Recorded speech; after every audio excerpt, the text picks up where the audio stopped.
Et nous allons céder la parole, s'il vous plaît, s'il vous plaît. On passe au point suivant. Donc, Madame Giry, je vous laisse la parole et vous l'avez pour un bon moment, sachant que ce que je vous propose, c'est qu'après le vote du compte administratif principal, on prenne un temps pour échanger si vous avez des interrogations par rapport au budget principal, et que nous votions tout dans sa globalité, tous les budgets. Ça m'évite de sortir toutes les 30 secondes. Je vous en remercie. Madame Giry, à vous.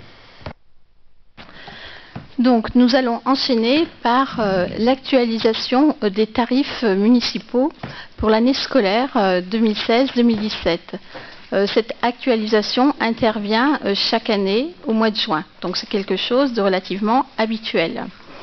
Donc, on révalorise les tarifs en fonction de l'indice des coûts et de la consommation, des coûts des services, pardon. Donc, en fait, on applique une augmentation de 0,5% maximum, arrondi, avec les arrondis nécessaires, parce qu'on ne va pas mettre un prix avec 2 ou 3 centimes d'euros de plus, donc on arrondit. Voilà, ça c'est la ligne générale. Donc on actualise ces tarifs. On actualise également des tarifs qui sont applicables normalement à l'année civile à compter du 1er février 2017. Ça c'est une exception. C'est pour le musée de la coutellerie. Cette actualisation se fait 6 mois à l'avance et elle est nécessaire afin de répondre aux besoins de la communication et de l'impression de dépliants dans les temps. Parce que si on attend le 30 décembre, ça ne marche pas. Voilà. On a quelques tarifs. Tu ne fais pas tout le détail. Non. Non, je ne ferai pas tout le détail parce qu'on les a analysés en commission finance. Et donc, on a présenté d'ailleurs et remis donc à Madame Malochet les tarifs avec même les comparatifs de pourcentage. Donc, on a quelques modifications notables qu'on va vous citer. Donc, c'est la diminution du prix du théâtre qui sera alignée sur les tarifs de la danse, car c'est un cours collectif. Son prix qui était de 122 € passera à 57 €. Bon, c'est une volonté politique aussi, parce que le théâtre contribue au bien-être et à l'équilibre de la jeunesse. Il y aura une modification des tarifs, ça c'est moins gai. C'est pour les concessions dans les cimetières, parce qu'on va intégrer la suppression de la taxe funéraire, qui était de 25 €. Et en fait, on va la répartir au mètre carré. Donc cette modification de tarif, elle n'aura aucun impact financier pour les acquéreurs. Et c'est pour que ce soit juste par rapport à ceux qui ont déjà acheté. On intègre cette taxe de 25 € sur tous les prix au mètre carré. Voilà. On va créer un tarif pour ILOA, donc qui nous manquait, c'était pour une tente adulte et avec une voiture. Pardon, excusez-moi. Donc le tarif sera de 10 €. On va actualiser le tarif de l'aquabike sur une année entière, parce que l'année dernière, ça avait commencé, c'était au dernier trimestre de l'année dernière. Donc, on l'actualise sur l'année entière. Donc, ce n'est pas une augmentation. Ça sera 90 € pour une année complète. Et idem pour l'aquaphobie. Il est à noter que ces nouvelles activités ont un succès encourageant. Nous allons créer un tarif également pour le jardin aquatique. On est toujours au niveau de la piscine, c'est vrai que ça fait du bien dans un climat un peu chaud. Voilà. Donc, ça sera 5 € pour un adulte accompagnant un enfant de 3 à 6 ans.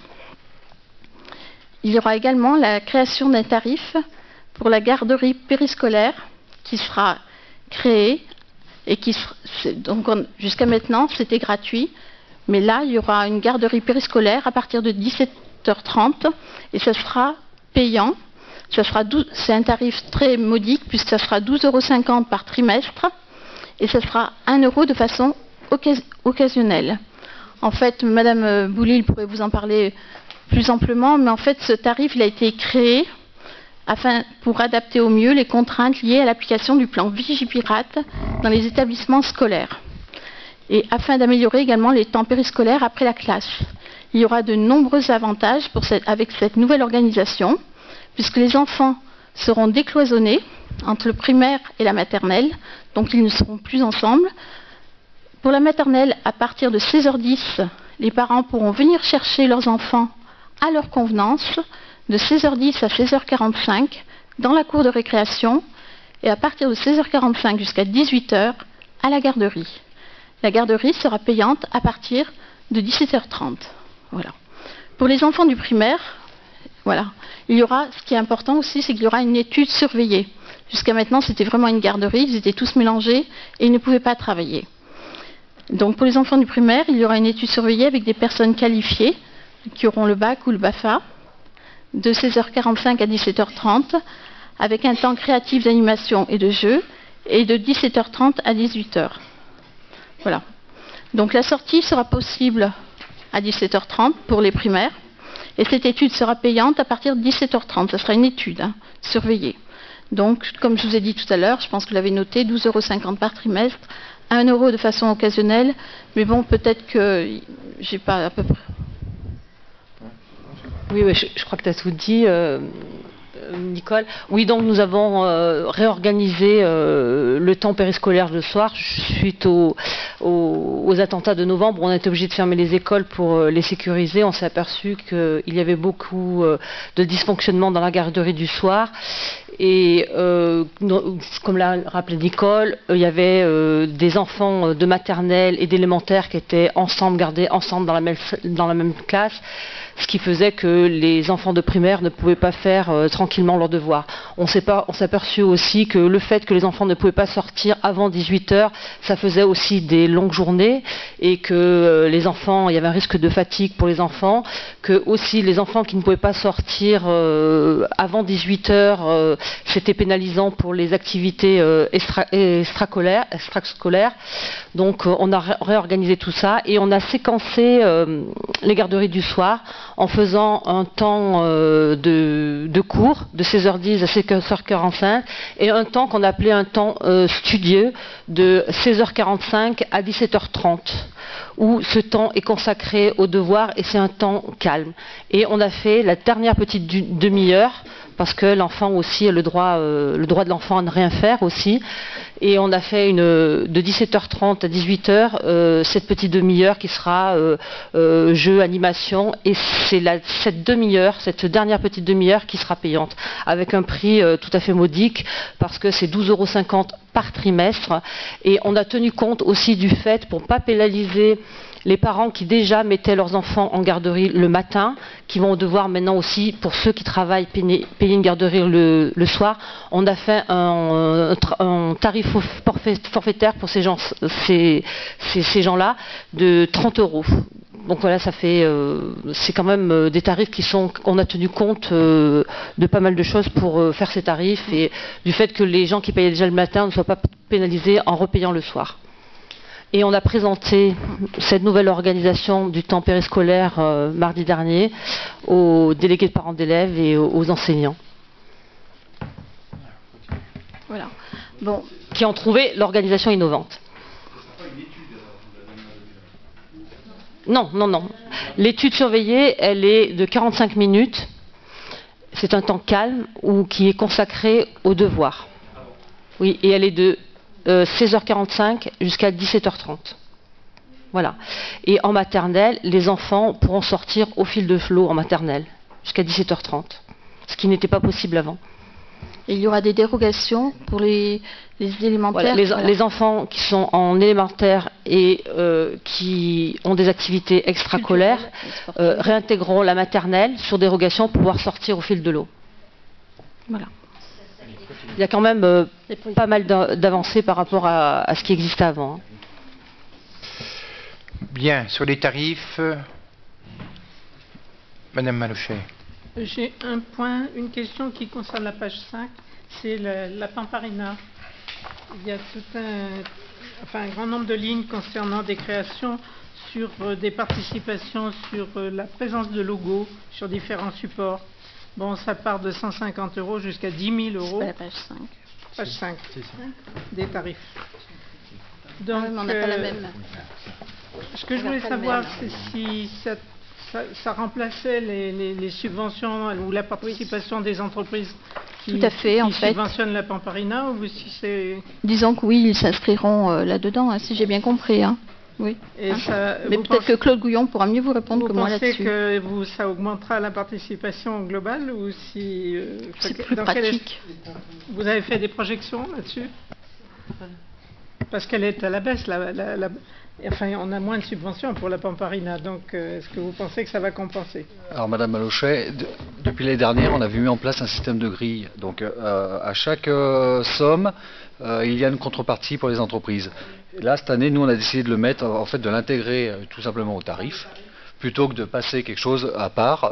Il y a un tarif Pamparina avec possibilité d'un logo, possibilité de différentes contreparties en fonction du partenariat que l'entreprise souhaite donner au niveau de l'événement Pamparina.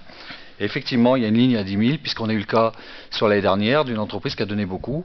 Et donc, en face, il fallait aussi mettre les fameuses contreparties par rapport à cette somme. Donc, et d'ailleurs, j'aimerais beaucoup qu'il y ait beaucoup de partenaires à 10 000.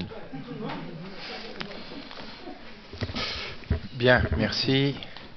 Y a-t-il des oppositions? Y a-t-il des abstentions? Merci. Madame Giry, toujours à vous.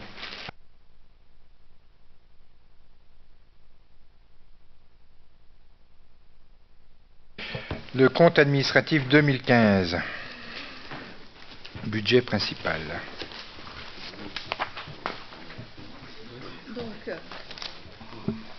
Le compte administratif 2015, c'est un compte de résultat. Ce n'est pas un budget prévisionnel, c'est bien un compte de résultat pour l'année passée.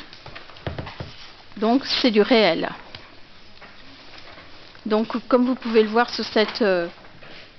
faut que tu changes, voilà. Donc, on va vous présenter le budget principal et les budgets annexes qui sont au nombre de 5. Voilà. Alors, comme dans tout budget, il y a toujours une section de fonctionnement et une section d'investissement. Donc, on va commencer par la section de fonctionnement, tout en rappelant le contexte dans lequel nous avons dû évoluer. Ce contexte qui est assez lourd, dans le sens où on perd toujours des dotations. On a perdu encore de la DGF, on en reparlera mieux, on a perdu 453 000 euros. 453 000 euros, c'est à peu près le fonctionnement d'une piscine.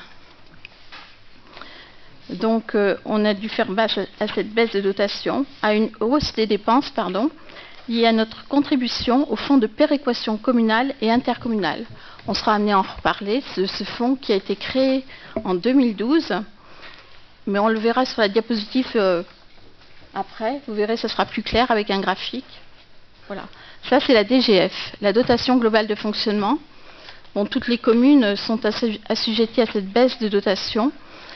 Et en fait, comme vous pouvez le constater, entre 2014 et 2015, on est passé de 4 079 012 euros à 3 625 504 euros. Donc on a perdu 454 000 euros pour une seule année. C'est tout à fait énorme. Au niveau du fonds de péréquation intercommunale, ce dont je vous parlais tout à l'heure, c'est une imposition, c'est une contribution nouvelle pour les communes qui est apparue en 2012. Et comme vous pouvez le voir sur ce graphique, vous pouvez voir qu'elle s'est accélérée, puisqu'en 2012, elle était seulement de 90 472 euros, cette contribution, et en 2015, elle a été de 285 313 euros, sachant qu'on nous annonce qu'elle va encore augmenter jusqu'en 2018.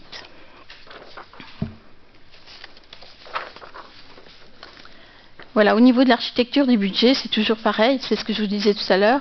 On a des dépenses et des recettes de fonctionnement, et la différence, c'est l'autofinancement. L'autofinancement, c'est ce qui nous permet d'investir.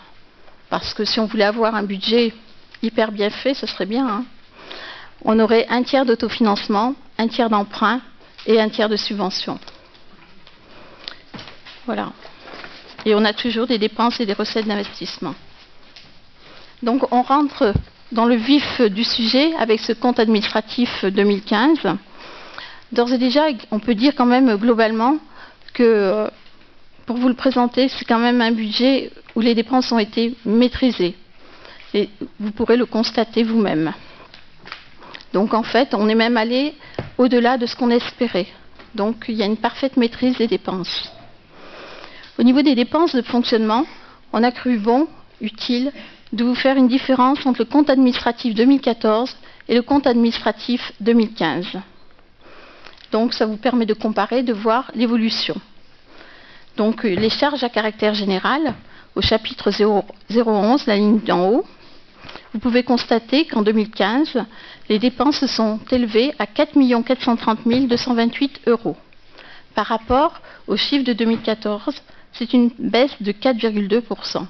On a analysé toutes ces dépenses en commission finance, avec notamment Madame Malochet.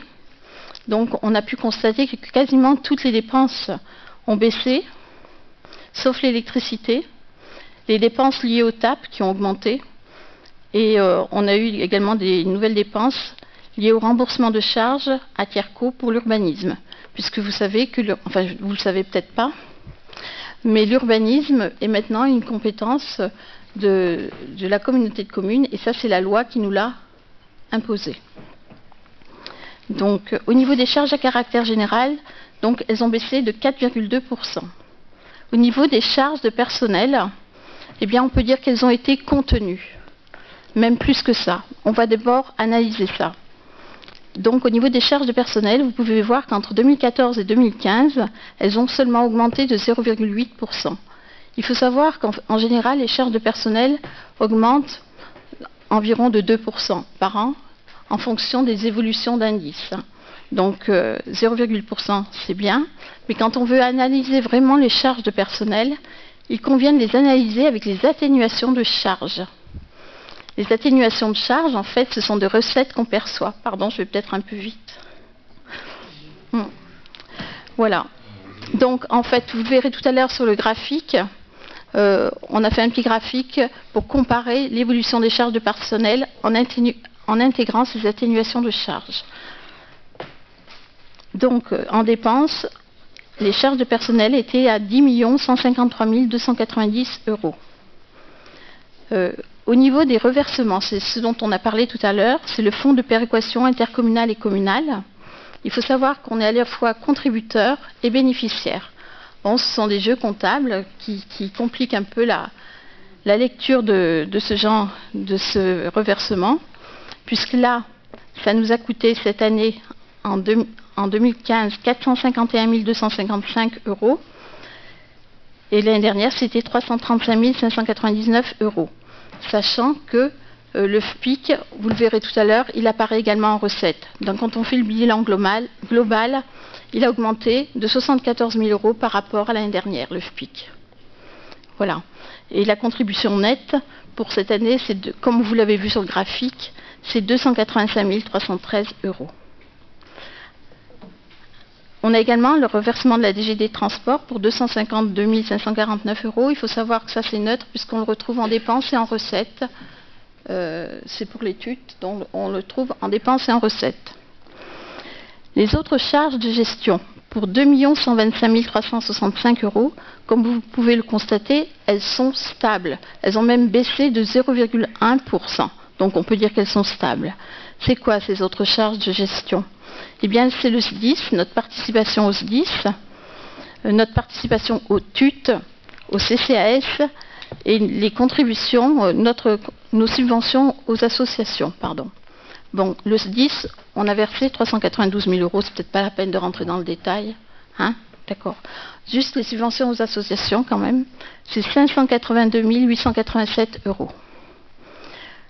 Au niveau des charges financières, eh bien, le compte administratif 2015 fait apparaître que nous avons versé 679 024 €. En fait, ces charges financières, ce sont les intérêts des emprunts. Comme vous pouvez le constater, elles baissent par rapport à l'année dernière, puisqu'on se désendette. Voilà.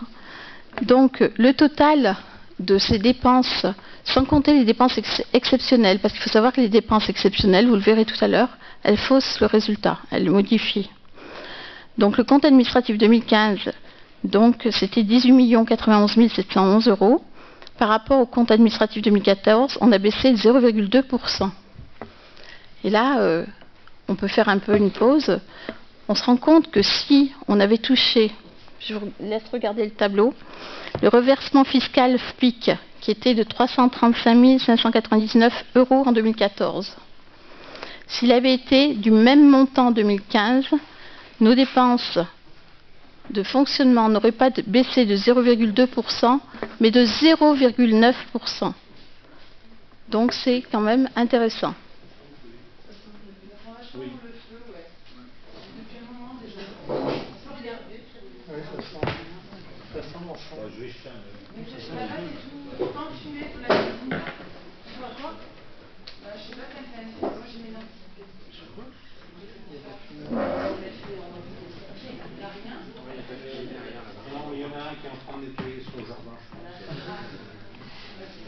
À cette heure-là, tu crois? Donc en fait, ce chiffre est important. Hein? C'est-à-dire que les dépenses de fonctionnement ont réellement baissé de 0,9% si on fait abstraction du FPIC qui nous a encore prélevé, qui augmente artificiellement nos dépenses de 74 000 €. Donc en fait, c'est quand même une maîtrise notable des dépenses de fonctionnement. Alors après, on a des charges exceptionnelles. Comme vous pouvez voir sur la diapositive, elles se sont élevées à 156 399 €. En fait, c'est quoi ces subventions? C'est l'alarme là. Bon. 156 399 €. On le met dans les charges exceptionnelles, mais moi ça me choque un peu dans le sens où c'est une subvention qu'on verse tous les ans au budget annexe pour le pluvial. Et cette subvention, elle est de 141 751 €. Et dans cette ligne, vous avez également des subventions pour les ravalements de façade qui sont versés aux particuliers. Il y a une petite erreur sur la dernière cellule de cette colonne. Oui, dites-moi. 126% d'augmentation. Oui, parce qu'en fait, il faudra enlever le trait. Oui, c'est ça, c'est 800 000. En fait, les colonnes n'ont pas été justifiées. Voilà. En fait, ces 526,4%, elles comprennent toutes les dépenses exceptionnelles. Et vous avez les provisions pour risque pour 800 000 €. Alors, ces 800 000 € en fait, il convient de l'expliquer un petit peu. C'est-à-dire qu'on a touché 1 058 347 € du SBA l'année dernière, en 2015. On a touché donc 1 058 347 €. Et on s'est dit, on ne va pas gaspiller cet argent. On va le mettre de côté. On ne va pas le dépenser tout de suite. Parce qu'on sait qu'il y a des dépenses, des créances douteuses, notamment toutes les dépenses pour compte de tiers avec tous les périls que nous avons. On s'est dit, on va mettre 800 000 € de côté au cas où on aurait des difficultés. Tout à l'heure, vous verrez qu'on va retirer de ces 800 000 €, on le verra plus tard, on enlèvera 46 000 € pour payer justement un péril. Voilà. Qu'on ne pourra pas retrouver. Donc en fait, ces dépenses exceptionnelles, c'est 156 399 plus 800 000 €. C'est pour ça qu'elles ont augmenté de 526,4% parce qu'elles étaient comparées à 152 691 du compte administratif 2014. Donc les dépenses réelles, y compris les charges exceptionnelles, elles seront 19 48 110 €. Donc par rapport à 2014, ça sera une hausse de 4,2%. Mais c'est vrai que c'est énormément faussé par ces 800 000 € qui nous gonflent le montant des dépenses. Après, ce qui est écrit en bleu, ce sont les dotations aux amortissements. Donc ce sont des dépenses d'ordre qu'on va retrouver en recettes d'investissement tout à l'heure. Les cessions d'immobilisation, 73 226 €, c'est pareil, c'est quand on vend, c'est une sortie d'actifs, c'est ça? Donc en fait, le total de ces dépenses, c'est 19 601 335 €. Et le montant global, c'est 3%. Mais en fait, le réel, c'est moins 0,9%. Après, on peut passer à la diapositive suivante. Ce sont les recettes de fonctionnement. Donc les recettes de fonctionnement, on va commencer par la petite ligne produit exceptionnel, le chapitre 77, où on voit bien ce 1 259 717 €, ce dont je vous ai parlé tout à l'heure, de la recette exceptionnelle du SBA, parce qu'en fait, il y a eu un procès, ce procès a été gagné pour la serre solaire. Voilà. Donc, après, on remonte aux atténuations de charges, pardon. Compte administratif 2015, 726 713 €, pardon, Châteldon, oui, tu as raison. 726 713 euros. Les atténuations de charges, ce sont des recettes. Ces recettes ont augmenté de façon notable en 2015 parce qu'on a touché l'OPA, on a vu en commission, et on n'a rien touché en 2014, et là on a touché 276 770 euros cette année. Donc il y avait un rattrapage de plusieurs années. On a également plus au niveau des contrats aidés, plus 70 000 euros. Donc on a quand même cette recette-là. Oui, l'ANRU, naturellement, oui, aussi. Voilà, donc il y a eu une augmentation considérable due à cette rentrée de l'OPA.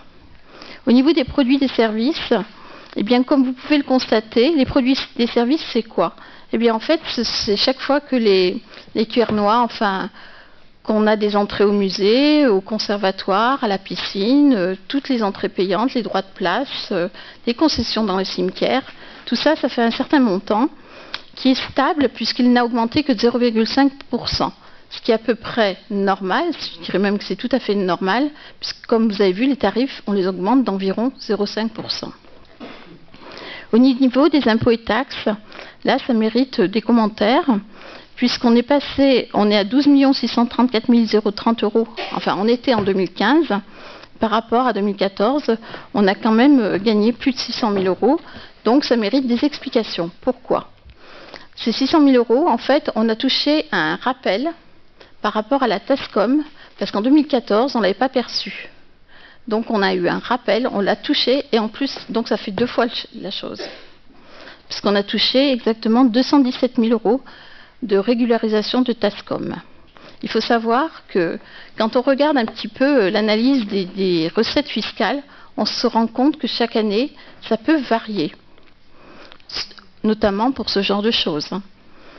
On nous a annoncé que l'année prochaine, on perdrait 138 534 euros de taxes d'habitation.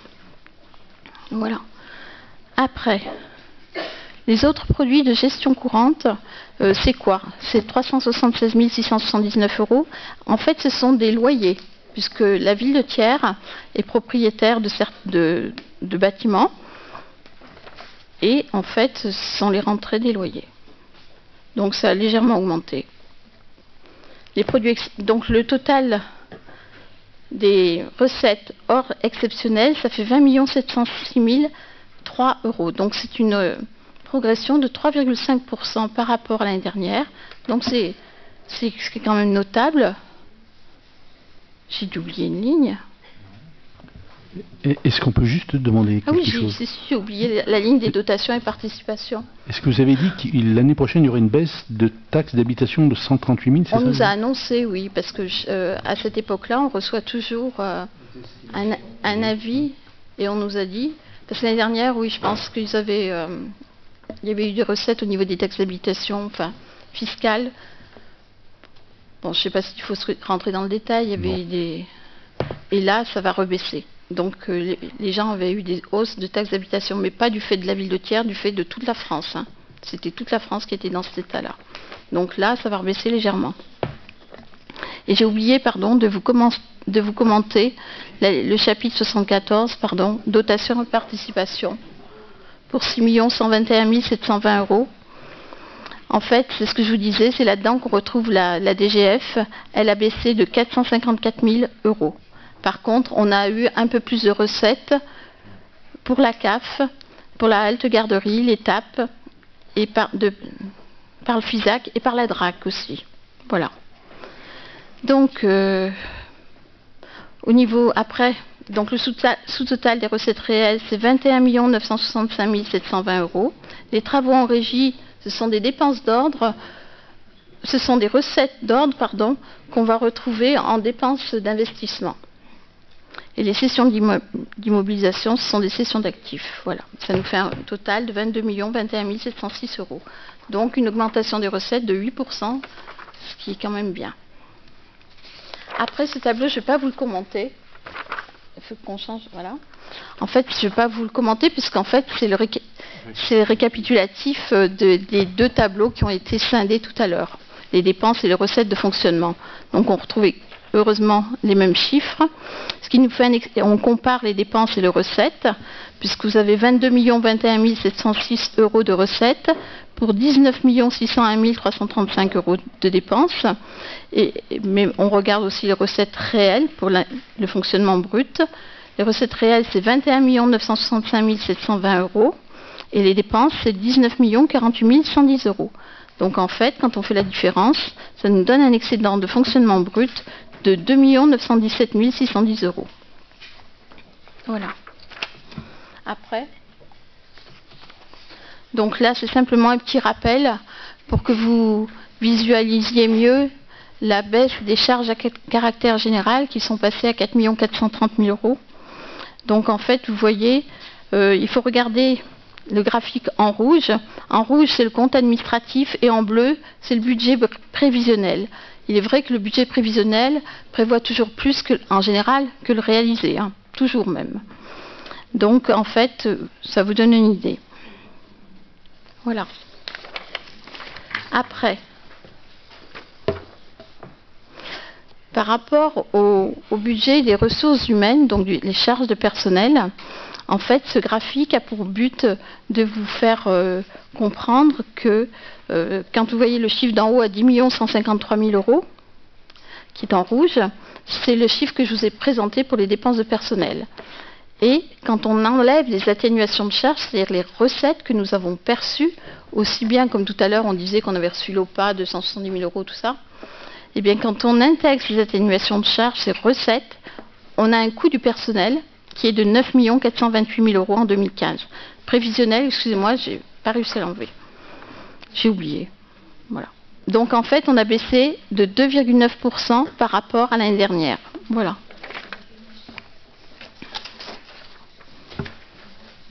Après, on va analyser rapidement, puisque c'est une obligation réglementaire, on n'a pas le choix, les dépenses de fonctionnement ventilées par fonction.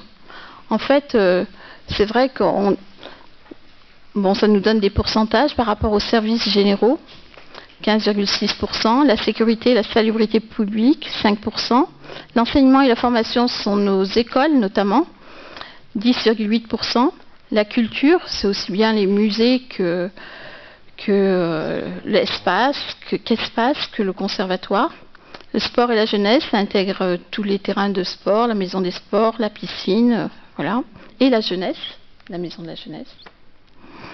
Les interventions sociales et de santé, donc c'est aussi notre participation pour le CCAS, et je pense que ça doit intégrer les subventions aux associations. La famille, pour 190 431 euros, c'est 1,1%, c'est le plus bas.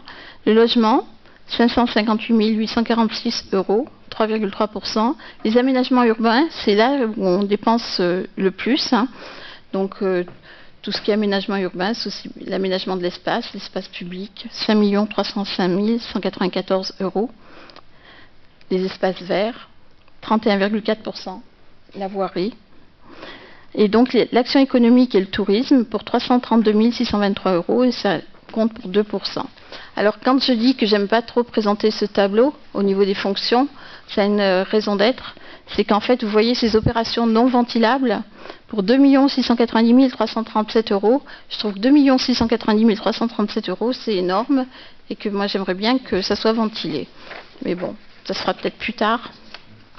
Voilà. Donc, ça fausse le résultat, quoi. Et en fait, si on regarde les années avant, ça bouge pas tellement. Hein. Voilà. Après, vous avez le petit camembert qui vous visualise le plus. Donc, vous pouvez constater que le plus fort, c'est les aménagements urbains. Après, la culture, les services généraux. Voilà, en chaîne. Voilà. Après, donc on passe à la section d'investissement. Donc, au niveau des investissements, donc je n'ai pas fait de comparaison par rapport au compte administratif 2014. Donc les dépenses, la ligne essentielle, c'est la ligne où il y a écrit 3 297 831 euros. C'est la ligne des immobilisations. Ce sont les travaux qui ont réellement été réalisés. Donc vous verrez tout à l'heure, ça sera développé sur des diapositives, donc vous aurez plus de détails tout à l'heure. Au niveau des dépenses d'emprunt, le chapitre 16, on a remboursé 1 753 363 €. Voilà, dont 180 703 pour le contrat de partenariat public-privé pour l'éclairage public. Le chapitre 27, autre immobilisation financière, c'est notre participation à l'établissement public foncier, le SMAF, pour 85 380 €. En fait, ils achètent des terrains ou des bâtiments pour nous et après on les paye tous les ans. Après le 45, les dépenses, opérations pour compte de tiers, en 2015, on en a quand même eu pour 419 076 €. Et en fait, ces opérations pour compte de tiers, leur particularité, c'est que quand des immeubles sont en péril, la ville met en demeure de faire les travaux. Si les personnes ne peuvent pas faire les travaux, eh bien, on les fait parce qu'on a obligation de faire cesser le péril. Et en fait, on facture tout de suite derrière aux propriétaires ces montants de travaux. Donc c'est pour ça qu'on trouve 45, on le trouve en opération, en dépenses et en recettes. Si vous regardez le tableau, c'est sur la même ligne. Donc le sous-total des dépenses réelles s'est élevé pour le compte administratif 2015 à 5 555 650 €. Et comme je vous ai dit tout à l'heure,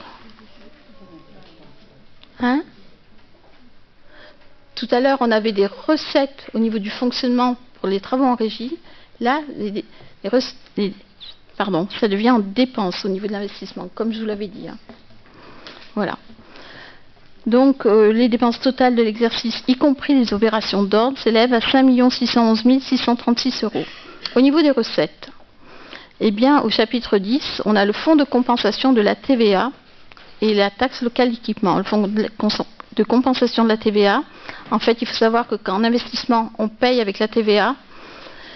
Et un an plus tard, l'État nous rembourse cette TVA, sauf qu'il ne nous rembourse que 15,61%. Et puis on a également la taxe locale d'équipement. Donc ça nous fait des recettes pour 1 174 333 €. La bonne nouvelle, c'est que la taxe locale d'équipement augmente légèrement chaque année.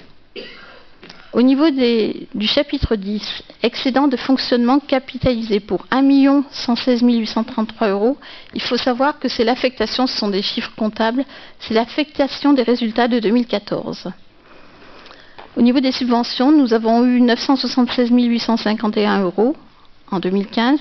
C'est un peu plus qu'en 2014 puisqu'elles étaient de 756 086 €.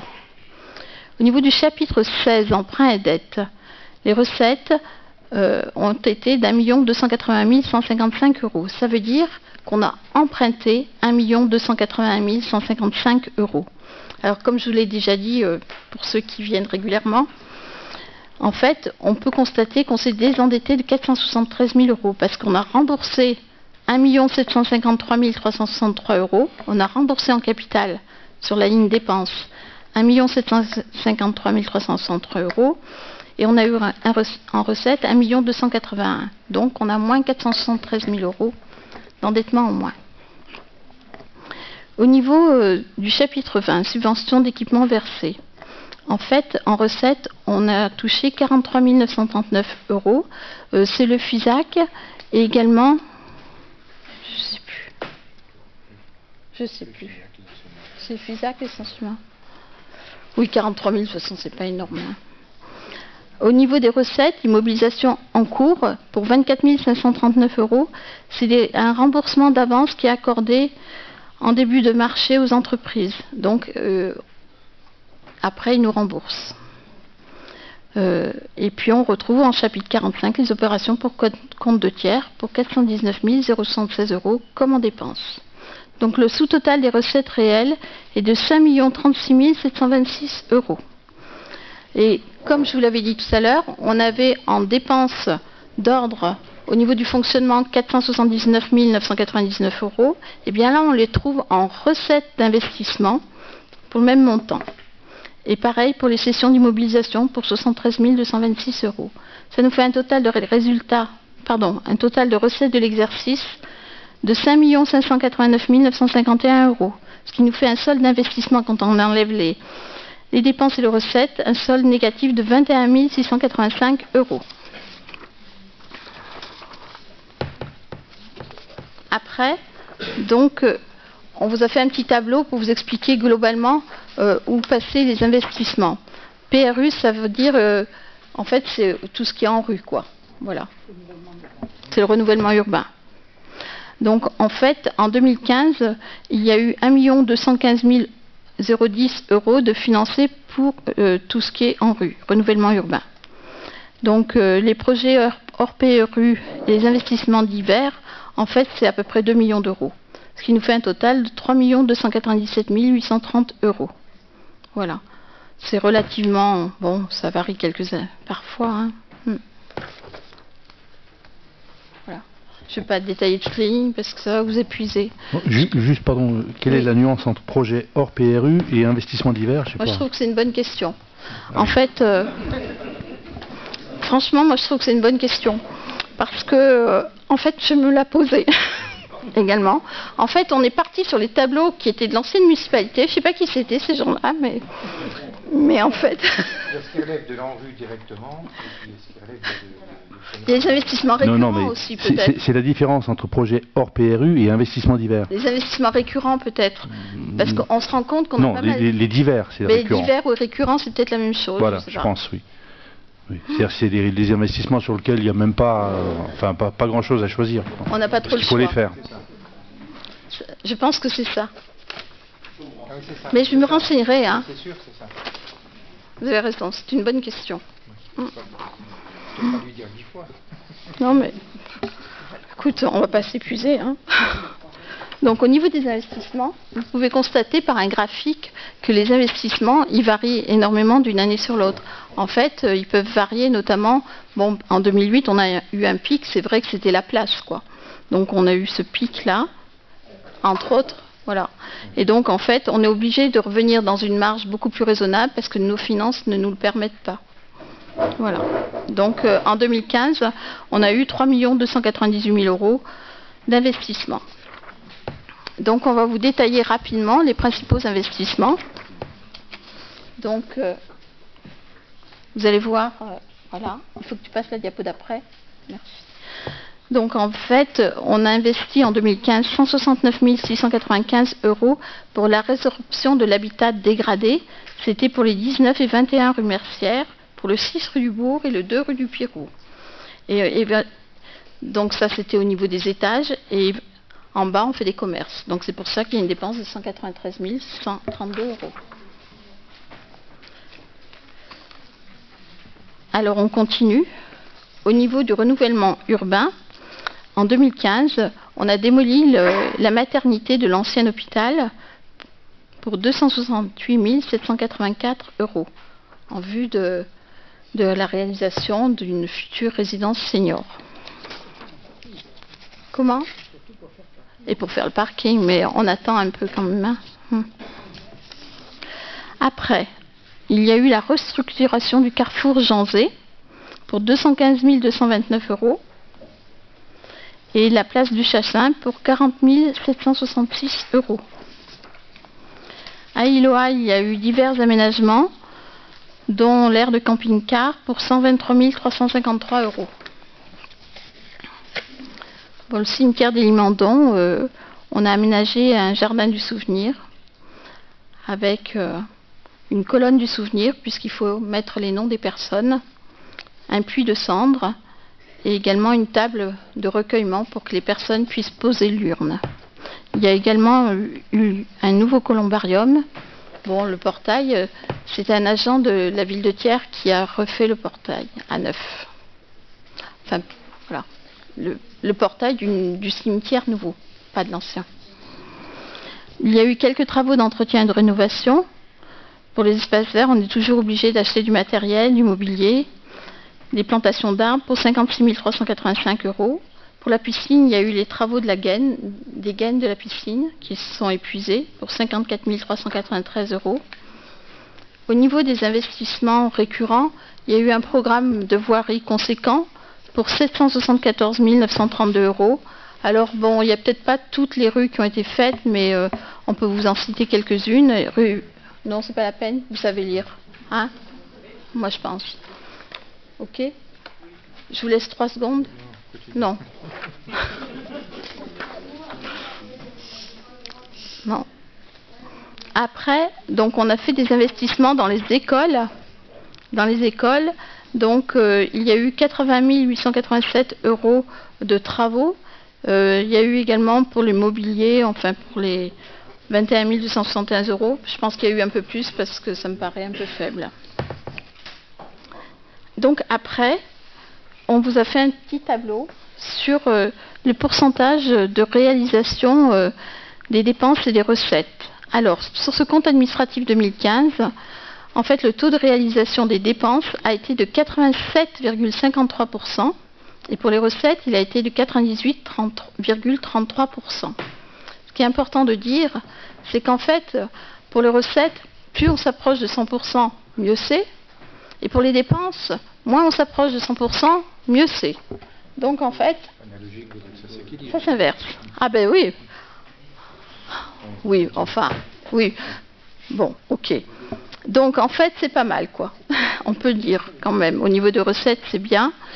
Au niveau des dépenses, c'est bien aussi. Sans vouloir faire l'auto... On vous présentera peut-être pas toujours un budget comme ça, mais celui-là, il va. C'est une précision, si vous permettez.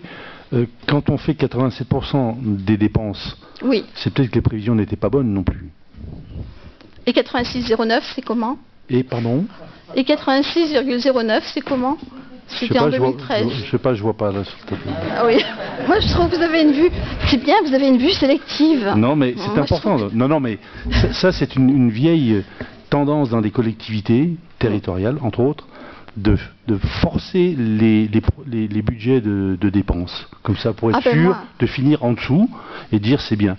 Mais moi j'étais contre, mais bon, que des fois il y a eu peut-être des... Même en 2013. Hein, oui, c'est possible. C'est écrit en dessous. 86,09. Oui, il peut y avoir des chantiers engagés aussi et puis qui sont reportés sur l'année suivante. Hein. Ah, oui. Voilà. Bon, mais c'était juste un petit... Au niveau des dépenses d'équipement, ça c'est au niveau des investissements. Par contre, là, on n'est pas très bon. Il faut reconnaître, hein, quand on n'est pas très bon, on n'est pas très bon. C'est 48,79%. Mais en fait, je pense que ça vient du fait que quand on regarde les restes à réaliser, on a énormément de grosses dépenses à prévoir au niveau de l'ancien hôpital. Et donc, en fait, ça ne se lance pas d'un coup, ça. Quand on est lancé, on est lancé. Et puis, on a des grosses dépenses, on a des chantiers lourds, rue Alexandre Dumas qui ne sont pas finis de payer. On a des chantiers lourds au Pirou qui ne sont encore pas finis. Ce sont des chantiers qui durent sur 2 ans. Même Place Mercière, ce sont des chantiers lourds. Donc, en fait, c'est un peu normal, sans vouloir l'excuser, ça peut se comprendre. Voilà. Juste encore une précision. Théoriquement, quand bien même un chantier dure 3 ans, ce qui peut être normal, mais on ne budgétise que l'année concernée. Mais disons que on essaye au maximum. On essaye au maximum, mais c'est vrai que de saucissonner, c'est pas toujours évident, quoi. Non, mais quand même, quoi. À condition qu'il faut pas qu'on ait de surprises en cours de route, quoi. Et c'est vrai que parfois on a chantiers, on est tombé sur quelques surprises qui ont voilà. Voilà. Après, on a l'endettement. Donc l'endettement du budget principal. Donc hors PPP, ça veut dire le partenariat public-privé, c'est-à-dire que en fait, quand ce contrat a été fait, il y a eu un emprunt qui a été fait par l'entreprise et maintenant on le rembourse tous les ans. Donc en fait, hors PPP, on est à 18 899 000 €. Avec le PPP, au total, on est à 19 488 000 €. C'est-à-dire qu'on a baissé légèrement l'endettement de 473 000 € entre 2014 et 2015. Donc vous avez le petit graphique qui vous le concrétise. Voilà. Après, au niveau des résultats de clôture, en fait, on intègre dans le résultat de clôture les restes à réaliser. Tout à l'heure, on vous montrera une diapositive avec tous les restes à réaliser, donc je ne vous les commenterai pas là. Donc on a d'abord au niveau du fonctionnement, on reporte toujours les exercices de l'année précédente. Donc l'année précédente, on avait pu reporter 293 140 €. L'année d'avant, c'était 58 000 pour vous donner une idée. Le résultat de l'exercice 2015, au niveau du fonctionnement, c'est 2 420 371 €, sans les opérations d'ordre. Donc ça vous fait un résultat de clôture définitif de 2 713 511 € au niveau du fonctionnement. Au niveau de l'investissement, c'est pareil. En fait, on constate qu'on a un déficit d'investissement qu'on reporte depuis de nombreuses années. Et aussi loin qu'on puisse remonter, même en 2004, il y avait toujours un déficit de la section investissement. En 2014, ce déficit d'investissement était de moins 2 283 859 €. Pour l'exercice 2015, comme vous avez pu le constater tout à l'heure, il était de 21 685 €, ce qui nous fait un résultat de clôture définitif pour 2015 de moins 2 305 544 €, ce qui nous donne un résultat de clôture définitif quand on ajoute le fonctionnement et l'investissement de 407 967 €. Ce chiffre-là, il faut le retenir, parce qu'enfin, vous n'allez pas le retenir, non, mais moi non plus d'ailleurs. Tout à l'heure, on en reparlera au niveau du compte de gestion, pour voir si les résultats sont bien conformes au compte de gestion. Je l'ai regardé minutieusement, c'est conforme. Après, vous avez les restes à réaliser de l'année N+1. C'est-à-dire qu'on a des restes à réaliser au niveau des subventions d'investissement. C'est-à-dire qu'en 2015, on n'a pas fait tous les travaux prévus. Et on n'a pas perçu toutes les subventions qu'on espérait. Donc, au niveau des subventions d'investissement, on attend 2 370 296 €. Au niveau de ces restes à réaliser, il y avait un emprunt de 347 836 € qui annulerait notre désendettement qui était de 473 000 €. On se désendetterait légèrement. Mais on espère, lors du BS, regarder ça de près, le budget supplémentaire qui sera voté en septembre, lors de l'affectation des résultats, on va regarder ça de près pour éviter d'emprunter au maximum. Donc en dépenses, en reste à réaliser, c'est ce qu'on disait, on a 2 683 110 €, ce qui est conséquent.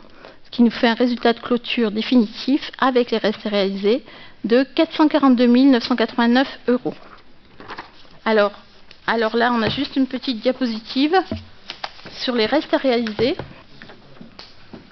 Comme on vous disait tout à l'heure, c'est qu'au niveau des restes à réaliser, on a des gros montants, notamment au niveau de l'ancien hôpital pour 791 908 €.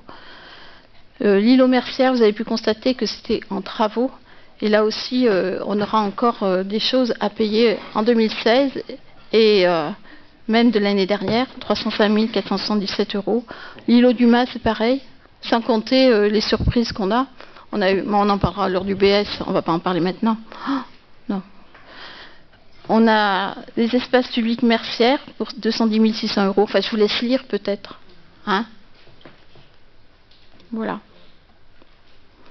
Donc ces restes à réaliser, comme je vous ai dit tout à l'heure, ils sont autour de 2 683 110 €. Voilà. Et pour le budget principal, je crois que... Madame Malochet. Bon, alors, moi j'ai la tâche d'apporter mes compléments de réflexion par rapport à votre présentation qui est complète, hein, ça je reconnais bien. Je vais essayer de ne pas reprendre tout ce que vous avez dit parce que ça serait bien fatigant pour tout le monde.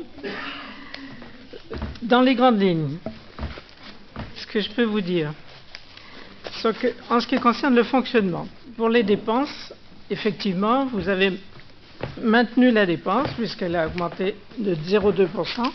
Donc, non, elle a diminué de 0,2%, de 40 000 €. C'est donc très très bien. Bien, bon, à l'intérieur, bien entendu, comme toujours, il y a des choses bien, des choses un petit peu moins favorables. Bon, donc, par exemple, je trouve très bien que vous ayez baissé certaines dépenses courantes, comme par exemple les communications, le téléphone, moins 24% sur la télécom. Moi, je trouve ça formidable. Enfin, dans un certain sens, c'est mauvais pour la Poste, mais franchement, c'est des grandes améliorations qu'on connaît tous, hein, d'ailleurs, hein, parce qu'on envoie des mails au lieu d'envoyer des lettres. Bon, donc ça, c'est très bien. Par contre, il y a des budgets qui, bon, sont des prises de position entre guillemets politiques, parce que par exemple vous avez baissé le budget des communications de la commune, par exemple le nombre de journaux Tierco, non, comment il s'appelle, Tierinfo diminue d'une manière assez importante. Les budgets de maintenance diminuent également, donc ça veut dire qu'on entretient peut-être moins le matériel. Bon, voilà, ou différemment, je ne sais pas. Voilà, donc une ça baisse de fait l'assurance. partie des choses, des positions. Au niveau des charges de personnel, c'est très bien qu'ils soient maintenus à 0,8% d'augmentation, mais par contre, il y a quand même une petite nuance à apporter, c'est qu'il y a certains personnels qui sont passés à TIRCO. Donc ça, on trouve la facture en charge à caractère général, On tout a à retrouvé fait, une facture, mais ça s'enlève de la ligne charge de personnel. Il faut être tout à fait... mais on le retrouve en charge ailleurs. Je suis d'accord avec vous, mais quand on compare sur des graphiques les Oui, charges de faudrait que je l'intègre, personnel, vous avez raison. on n'en tient pas compte. Donc c'est une manière de présentation. Mais en fait, on a Jacques Voilà. Levine, c'est 50%. Je vais aller vite, je ne veux pas rentrer dans tous les détails, mais si vous voulez, voilà. Les charges financières baissent de 6%, c'est formidable, mais ça, on sait qu'on se désendette. Nous, on s'est désendetté et c'est dans un endettement qui continue d'exister, donc tant mieux. C'est très bien pour la collectivité. Donc voilà, en ce qui concerne les dépenses, bon, je reconnais qu'il y a quand même un souci de maintien de la dépense. Pour les recettes, les recettes, avant l'exceptionnel, elles sont quand même assez intéressantes puisqu'elles augmentent de 700 000 € par rapport à l'année d'avant.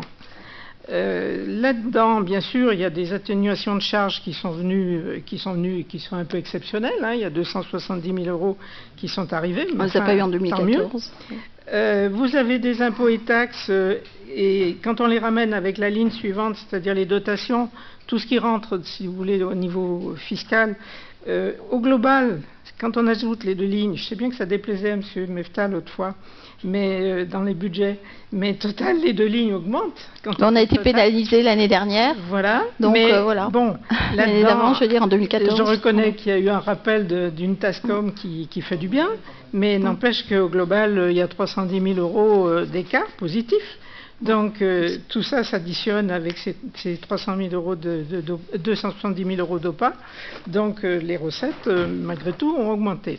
Et puis alors on a la grosse recette exceptionnelle de 1 058 000 € du CIMTRU, sur laquelle on continue de garder 800 000 en réserve. Donc on utilise 258 000 dans le budget de fonctionnement. On est d'accord. Voilà.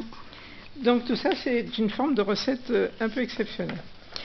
Je peux répondre là-dessus. Après, en ce qui concerne les investissements, je balaye vite. Hein, les investissements, bon, je comprends que vous soyez content de les présenter, mais il n'empêche que quand on les regarde, alors bien sûr, vous faites des échelles de graphiques suivant comme ça vous arrange.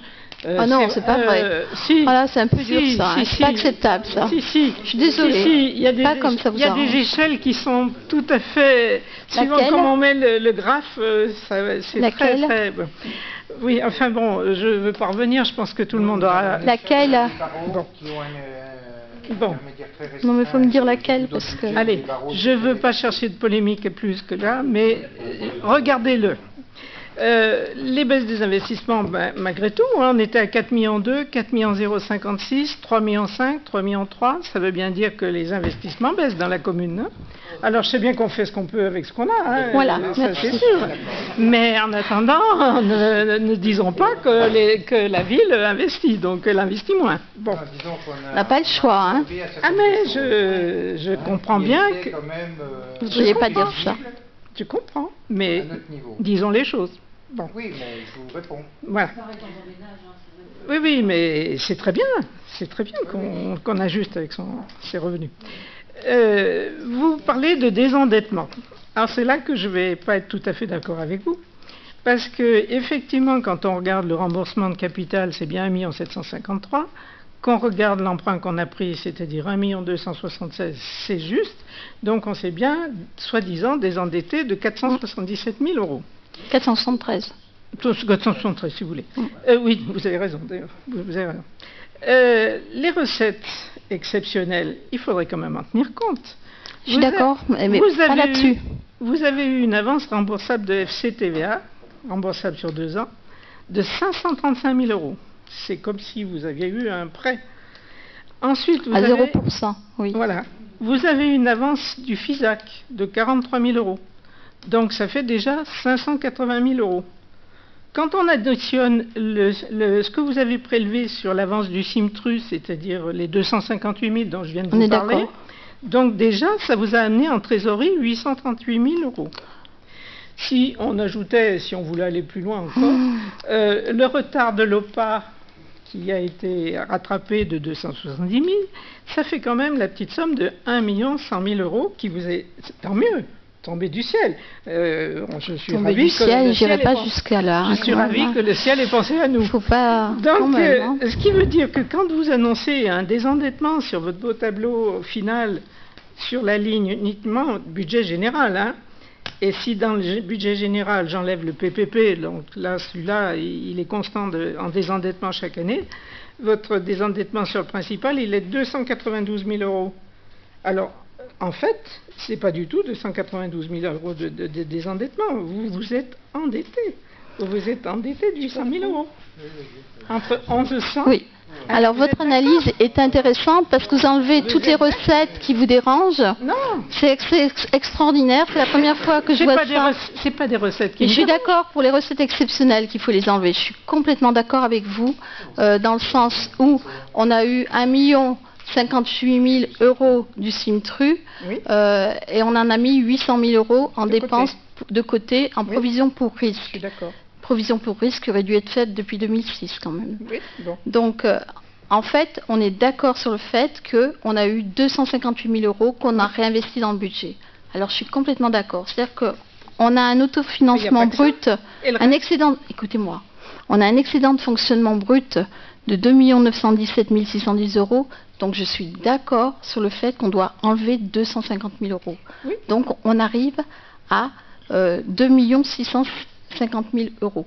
Bon, de- alors, déjà, de- si vous enlevez les de fonctionnement, 258 000 oui. euros de votre soi-disant contre- désendettement de 292 000, disons qu'on est pratiquement à zéro. Quoi. Par contre, les on s'est pas recettes, désendetté. les recettes exceptionnelles qu'on a eues au niveau, c'est pas des recettes exceptionnelles, c'est les des recettes avances. de l'OPA qu'on C'est n'avait des pas avances. eues.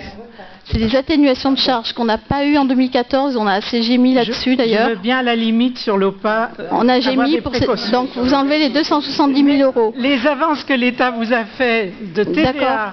et de FISAC, c'est pas des sommes Et qui c'est vous pareil. appartiennent. En fait, Non. ces 270 000 euros, on les Non. enlève. Donc, Voilà. en fait, Oui, oui. après, il y a aussi également au niveau de la TASCOM, en fait, on n'a pas touché, il nous a manqué 217 000 euros l'année dernière, en 2014. On les a touchés cette année. Donc, cela non plus, vous J'en pouvez ai pas parlé. J'en ai pas En parlé de la fait- TASCOM. Je n'ai pas parlé de la TASCOM. Oui, mais vous avez parlé des recettes fiscales Je vous ai... qu'on avait Non, touchées non. en plus. Non, non, Madame Giry, écoutez-moi. J'ai pris simplement l'avance de TVA, 535 000, le FISAC, Là, je suis d'accord pour l'avance de 44 000, TVA. et les 258 000 de CIMTRU. Donc ça fait 838 000 que vous n'avez pas eu à emprunter. Au niveau Donc, de c'est l'investissement. tant En mieux. fait, on a eu Tant l'opportunité par rapport au FCTVA d'avoir cette avance, Mais je veux dire- qui est remboursable, mais c'est au taux de 0%. Mais madame, C'est vrai que nous, on n'a pas eu la chance du suis d'accord. FCTVA que vous aviez eu Mais- et que vous aviez touché 1,7 million. Je suis d'accord, mais on l'a l'a pas eu eu une année, celle-là, on l'a mais pas eu bon. toutes les années.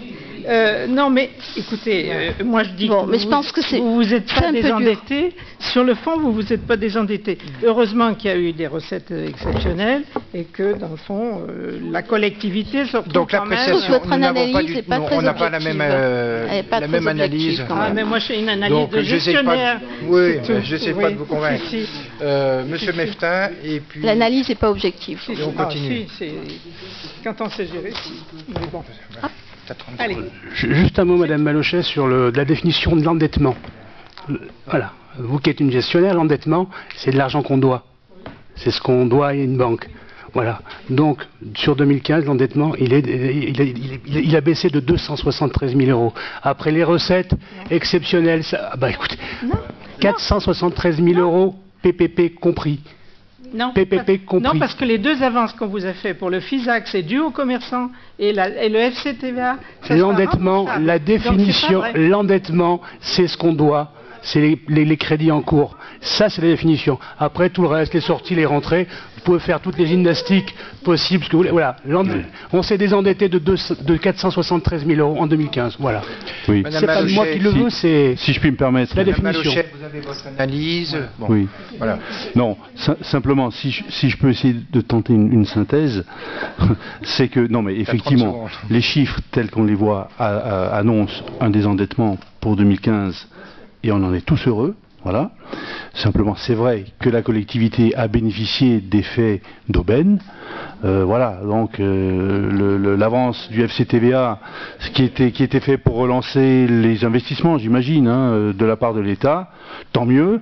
Voilà, donc c'est vrai que si on les avait pas eus, eh ben, on aurait été moins bien. Le CIMTRU et le remboursement du procès qui a été fait et qui a été gagné, et tant mieux encore pour la collectivité.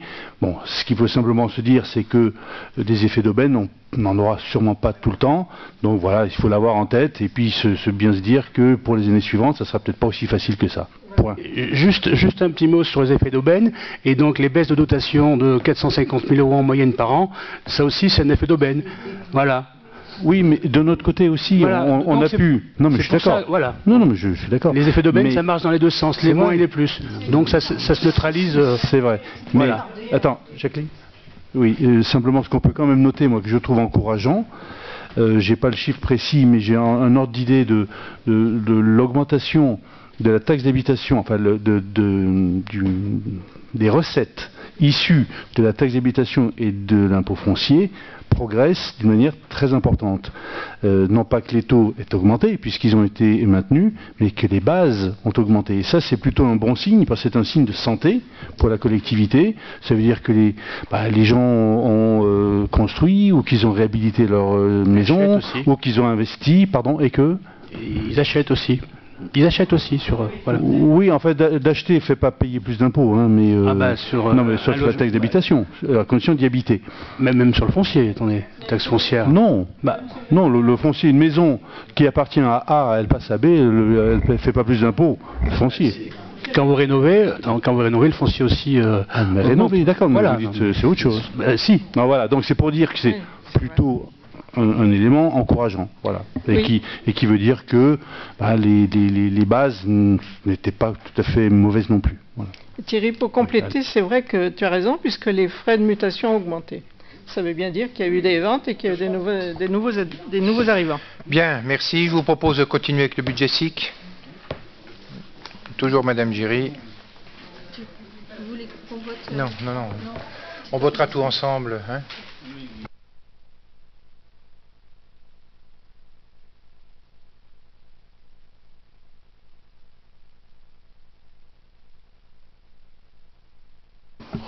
Le budget SIC, c'est le budget des services industriels et commerciaux. C'est un budget où il se passe en général peu de choses, hein, puisqu'en fait c'est un budget qui avait été fait notamment pour les ateliers relais. C'est un budget qui sert également pour les loyers des commerces, tout ce qui est commercial. Voilà. On n'a plus qu'un atelier relais. Donc au niveau de la section de fonctionnement, au niveau des dépenses, comme vous pouvez le constater, on n'est plus à 20 millions d'euros. On est en dépenses à 173 975 €. Donc au niveau des charges à caractère général, le chapitre 11, ce sont les taxes foncières que nous payons pour 13 648 €. Le chapitre 65, 24 €, c'est une restitution de parking.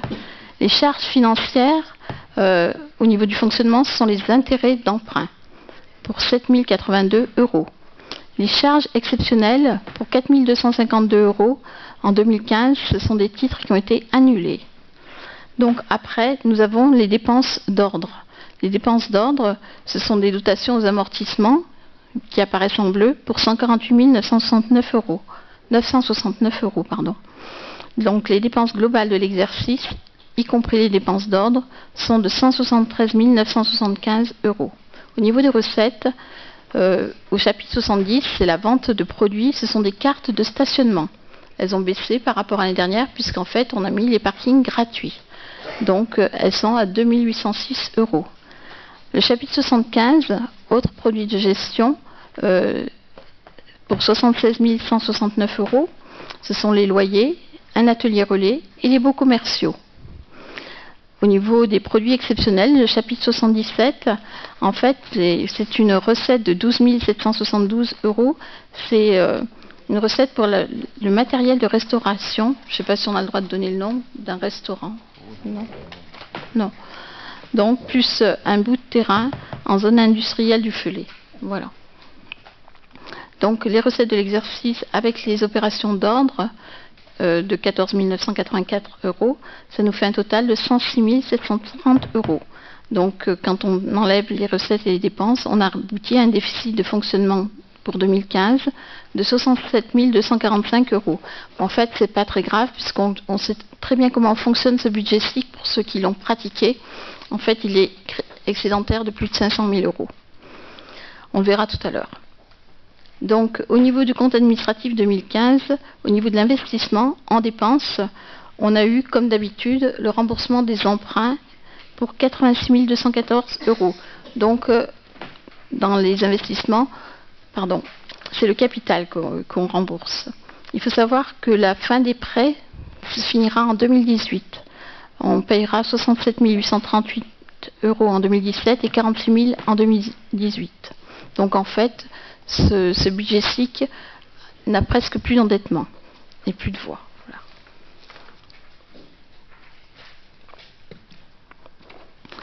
Alors, en 2015, au chapitre 21, immobilisation corporelle, pour 181 462 €, en fait, on a eu l'achat du bâtiment qui est à Iloa pour 180 000 €.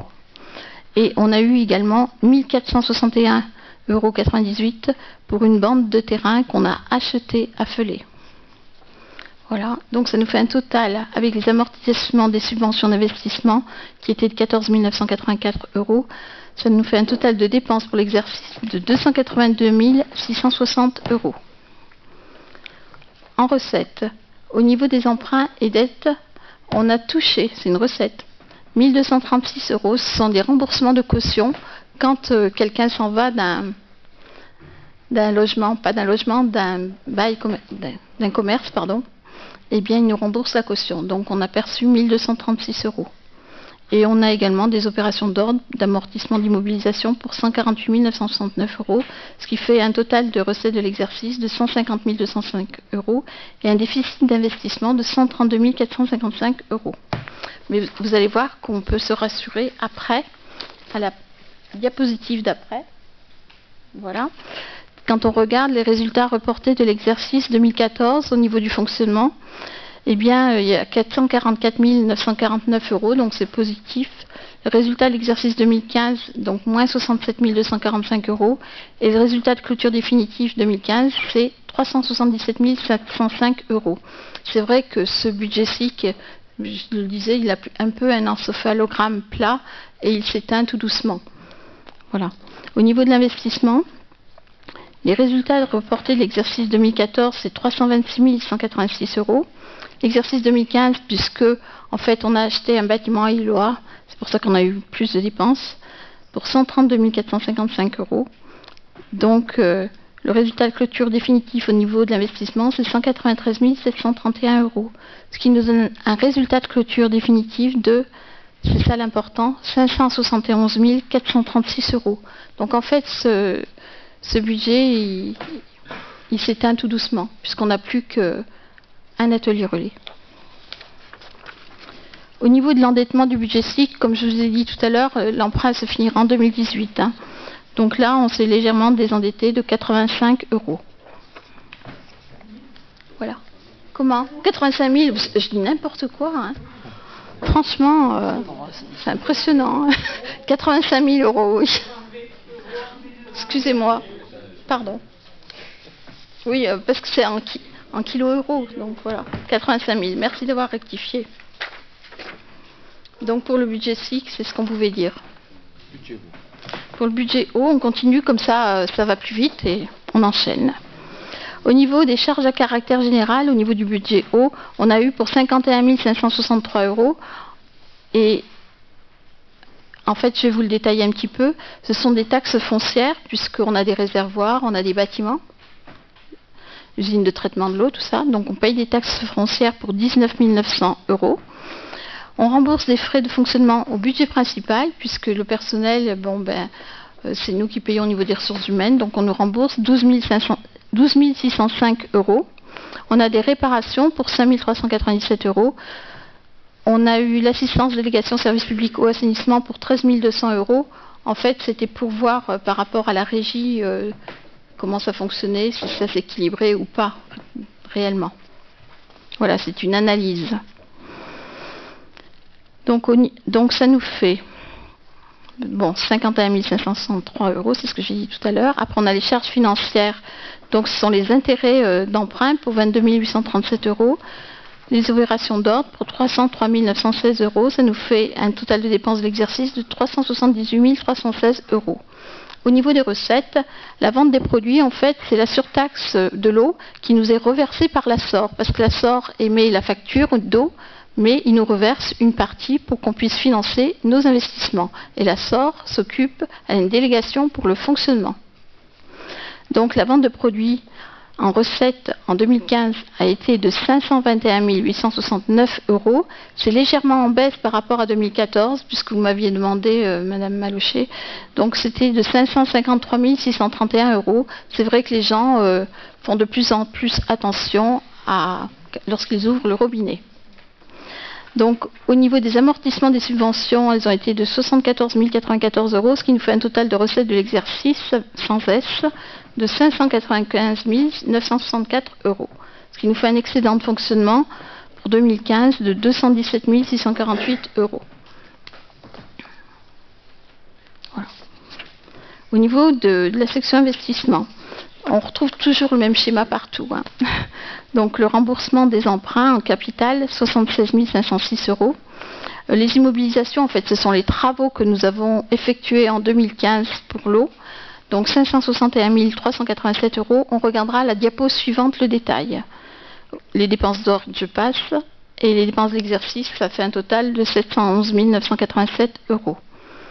Au niveau des recettes, on a eu 463 426 €. En fait, c'est l'affectation des résultats de l'exercice 2014.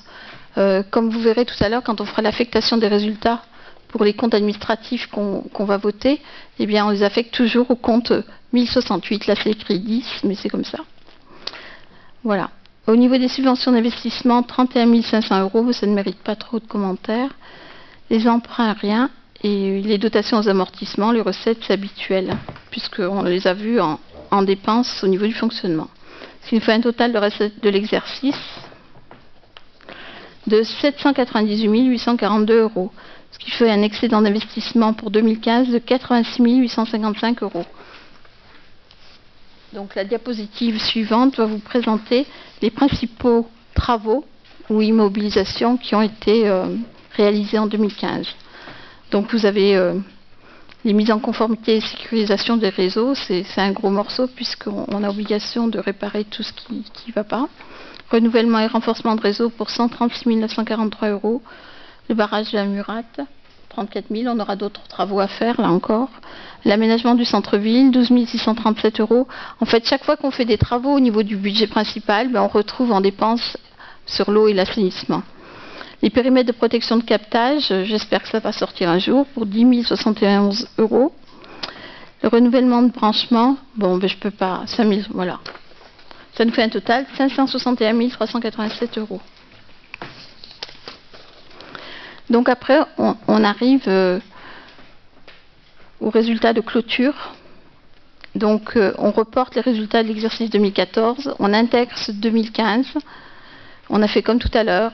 On intègre les restes donc sans les restes à réaliser, le résultat de clôture est de 255 153 € qu'on retrouvera tout à l'heure quand on nous demandera d'approuver les comptes de gestion, parce que les comptes de gestion s'approuvent sans les restes à réaliser. Et les restes à réaliser, ils sont conséquents puisqu'on a quand même 252 595 € de dépenses à prévoir. Ce qui fait que les résultats de clôture avec les restes à réaliser, ils ne sont plus que de 2 558 €. Voilà. Les restes à réaliser vous sont détaillés dans cette diapositive. Donc, comme on l'a dit tout à l'heure au niveau du budget principal, il y a pas mal de travaux au niveau du centre-ville, dont l'îlot Mercière. Donc, on a encore des paiements à faire. Voilà. Alors, l'endettement du budget eau, comme vous pouvez le constater, il se désendette également de 77 000 €. Donc, en 2015, il était de 643 000 €. Oui, pas 77, non. Non, 77 000. Voilà. On enchaîne sur l'assainissement. Donc, le budget assainissement, toujours le même principe. Au niveau des dépenses, charges à caractère général, là, l'emprunt, le remboursement en capital est le plus important puisqu'il est de 250. Qu'est-ce que je dis? N'importe quoi. J'étais sur l'investissement, moi. Oui, c'est le transport de boue pour 207 904 €, les charges à caractère général. Le remboursement de frais au budget principal pour 21 000 €, notamment. Donc, je n'ai pas tout le détail parce que ce serait peut-être un peu fastidieux. Au niveau des autres charges de gestion courante pour 2 562 €, on a également le syndicat intercommunal de Saint-Rémy. Les charges financières, ce sont les intérêts d'emprunt pour 87 217 €. Donc ça nous fait des dépenses pour l'exercice 2015 de 734 276 €. Au niveau des recettes, on a les ventes de produits. C'est comme je vous ai dit tout à l'heure, c'est l'ASSOR qui nous reverse la part communale qui nous permet d'investir. Donc on a touché 619 624 €. C'était 637 834 en 2014. Donc c'est normal, ça baisse légèrement comme la consommation d'eau, puisque c'est logique. Les subventions d'exploitation au chapitre 74 pour 141 751 €. Je vous l'ai dit lors du budget principal. En fait, c'est notre participation au pluvial. Après les produits exceptionnels, pour 169 519 €. En fait, là aussi, on a une bonne nouvelle. C'est une provision qui a été accordée par le tribunal d'instance dans le cadre de l'affaire Ville France Assainissement, parce qu'en fait, on est en procès pour la serre solaire, puisque en fait, elle dégage des odeurs. Et donc, on est en procès, on a touché une provision, et normalement, on aura une bonne nouvelle pour l'année prochaine. Hein? Oui. Donc voilà. Donc au niveau de la section investissement, j'ai pas fait le récapitulatif, si. J'ai fait. Au niveau de la section investissement, en emprunt et dette, on rembourse en capital 185 748 €. Bon, les immobilisations incorporelles, 773 €, j'avoue que je ne me suis pas posé la question. Les immobilisations en cours pour 392 241 €. On va regarder la diapositive suivante et vous aurez le détail. Donc l'amortissement des subventions sont des opérations d'ordre pour 207 136 € qu'on retrouve en recettes d'investissement. Je dis n'importe quoi là. Hein. Je suis un peu fatiguée là. Hein. Oui, je dis n'importe. Non, mais j'ai dit n'importe quoi là.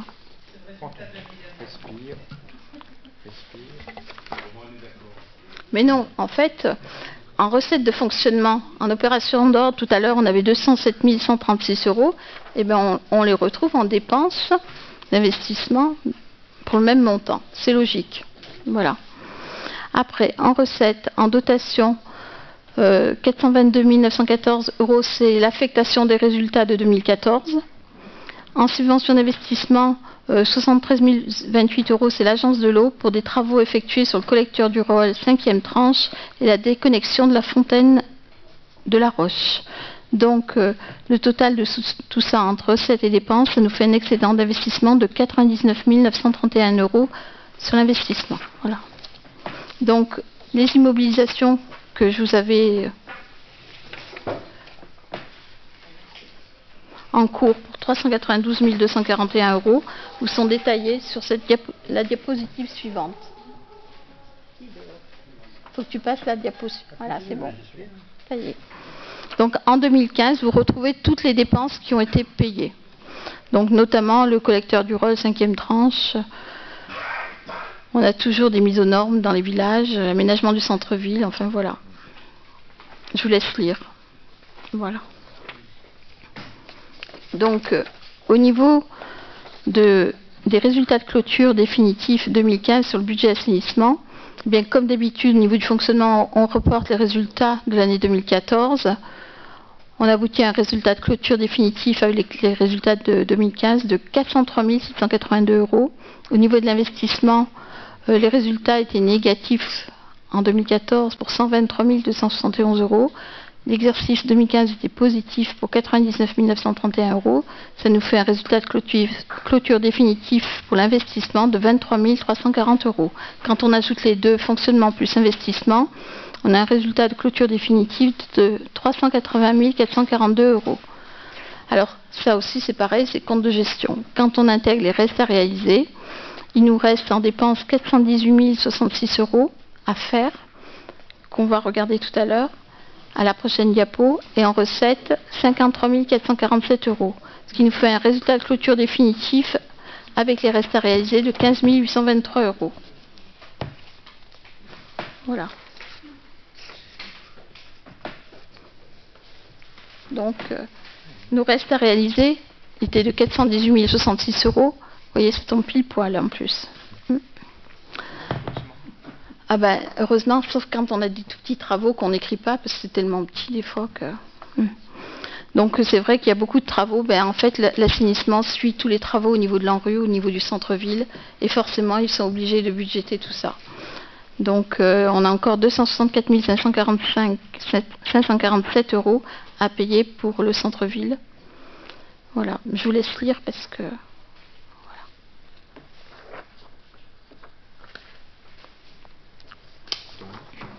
Donc on arrive à l'endettement du budget assainissement. Là aussi, on se désendette de 186 000 €. En fait, on n'a pas fait de graphique là, donc il n'y aura pas de problème d'échelle. Donc on est passé de 4 054 000 en 2008 à 2 552 000 en 2015. Donc c'est un budget qui se désendette régulièrement depuis des années. Alors le budget SPANC, c'est le budget du service public d'assainissement non collectif. Donc en fait, ce budget, c'est pour les assainissements individuels.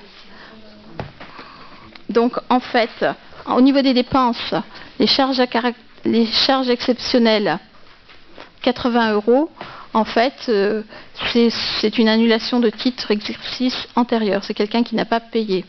Donc en fait, c'est un diagnostic, ça coûte 80 € et ça fait des recettes pour 3 040 € redevances d'assainissement. Chaque fois qu'il y a un diagnostic d'assainissement, on facture 80 €. Ou chaque fois qu'il y a un permis de construire qu'on va contrôler. Voilà. Donc c'est un petit budget puisqu'on a un excédent de fonctionnement de 2 960 €. Et on avait un résultat reporté de 2014 de 4 510 €, ce qui nous fait un résultat de clôture pour 2015 de 17 470 €. Le budget de la Roche, c'est pas mon... Voilà. Ah, mais j'ai pas fini. Si, j'ai fini. En fait, les budgets des lotissements, ce sont des budgets qui s'équilibrent. C'est une comptabilité de stock. Donc c'est un petit peu complexe à expliquer. Ce qu'il faut savoir, c'est que quand on fait des frais sur un lotissement, eh bien, ça se comptabilise en recettes de stock. Voilà. Donc, en fait, cette année, en 2015, on a eu 3 154 € de dépenses. C'était une part de maîtrise d'œuvre. C'est la seule chose qui s'est passée en 2015. Pour le reste, les stocks, en fait, ils augmentent de ces dépenses de 3 154. Avant, ils étaient 46 388 et ils augmentent et ils arrivent à 49 542 €. C'est pour ça qu'on a un déficit d'investissement de 3 154 €. C'est-à-dire que chaque fois qu'on vend un terrain, après, eh bien, le stock diminue, mais ça s'équilibre toujours par une comptabilité de stock. Le stock diminue, mais les recettes réelles augmentent. Hein, voilà. À condition de vendre au bon prix, bien évidemment. Voilà. Au niveau donc du parc de la Roche, le résultat de clôture définitif, il est de moins 49 541 €. Donc il est normalement déficitaire dans l'attente de la vente des terrains.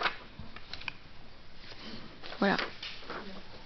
Après, l'endettement consolidé, donc c'est tous les emprunts, le budget principal, l'eau, l'assainissement et le SIC. Donc la dernière colonne vous permet de constater que le désendettement serait de 820 000 € sur tous les budgets. Toujours pas de graphique. Alors, au niveau de la consolidation consolidation des budgets. En fait, la colonne importante, pour aller à l'essentiel, c'est le résultat 2015 pour 3 6 981 €. Ça comprend tous les budgets, le principal, l'eau, l'assainissement, le SPANC, le SIC et le parc de la Roche. Et ce qui est important également, c'est le résultat de clôture 2015, une fois qu'on a intégré les restes à réaliser et les résultats reportés de l'année 2014, et on arrive à 1 735 000 €. Voilà. Après, on aboutit au vote du compte administratif.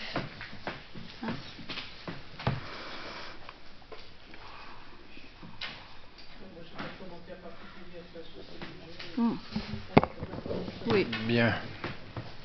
Madame Giry, merci. C'est un exercice compliqué, difficile. Hein. C'est toujours... voilà. Ça peut paraître long, ça peut paraître pénible, mais bon. C'est obligatoire. Donc merci bien. Donc nous allons...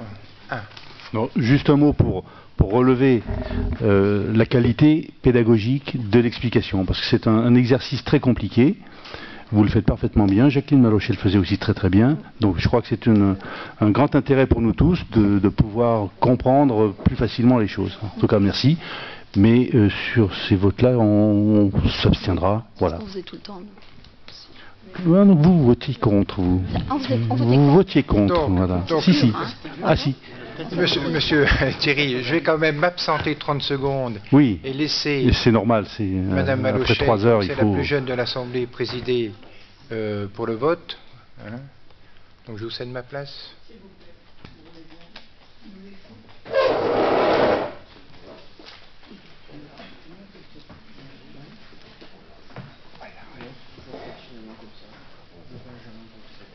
Vous n'êtes pas là? Elle vient pas là. Pas la place de Monsieur le maire. Je vous ferai débattre de mon emplacement habituel. Bien, ben, comme il est légal de le faire, donc je vous demande quelle est votre décision concernant la consolidation de tous les budgets qui se termine par un résultat de clôture global de 1 735 000 €. Qui vote contre? Qui s'abstient? Donc nos 6 abstentions. 7 abstentions. Et puis, je suppose que tous les autres votent pour. On vote pour. Voilà. Merci de votre vote. Merci. Si vous voulez bien aller chercher Monsieur le maire qui est parti au fond. Et peut-être à le petit coin. Hein. On va pas revoir. Il n'a pas eu le temps de fumer sa cigarette.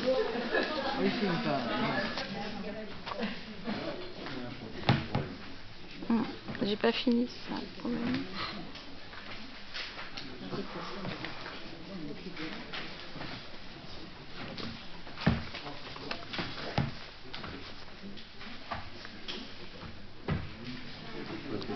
On peut continuer? Oui. En fait, si vous voulez bien, on peut peut-être continuer sur l'approbation des comptes de gestion et la concordance des comptes de gestion avec le budget. Elle y revient.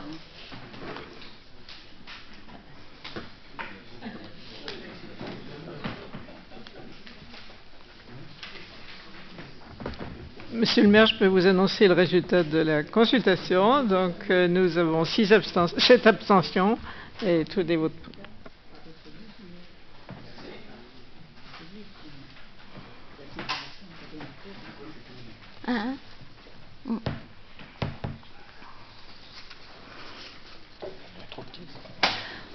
Donc en fait, on a commencé par rapport aux comptes de gestion qui nous ont été présentés par le trésorier et pour voir s'ils correspondent avec nos comptes. Et en fait, il est important. Donc il y a une diapo après. En fait, le chiffre qui apparaît au niveau du budget principal, c'est 407 967,13. Et tout à l'heure, on avait parlé de 442 988,93 parce qu'en fait, il est important de noter que c'est hors reste à réaliser.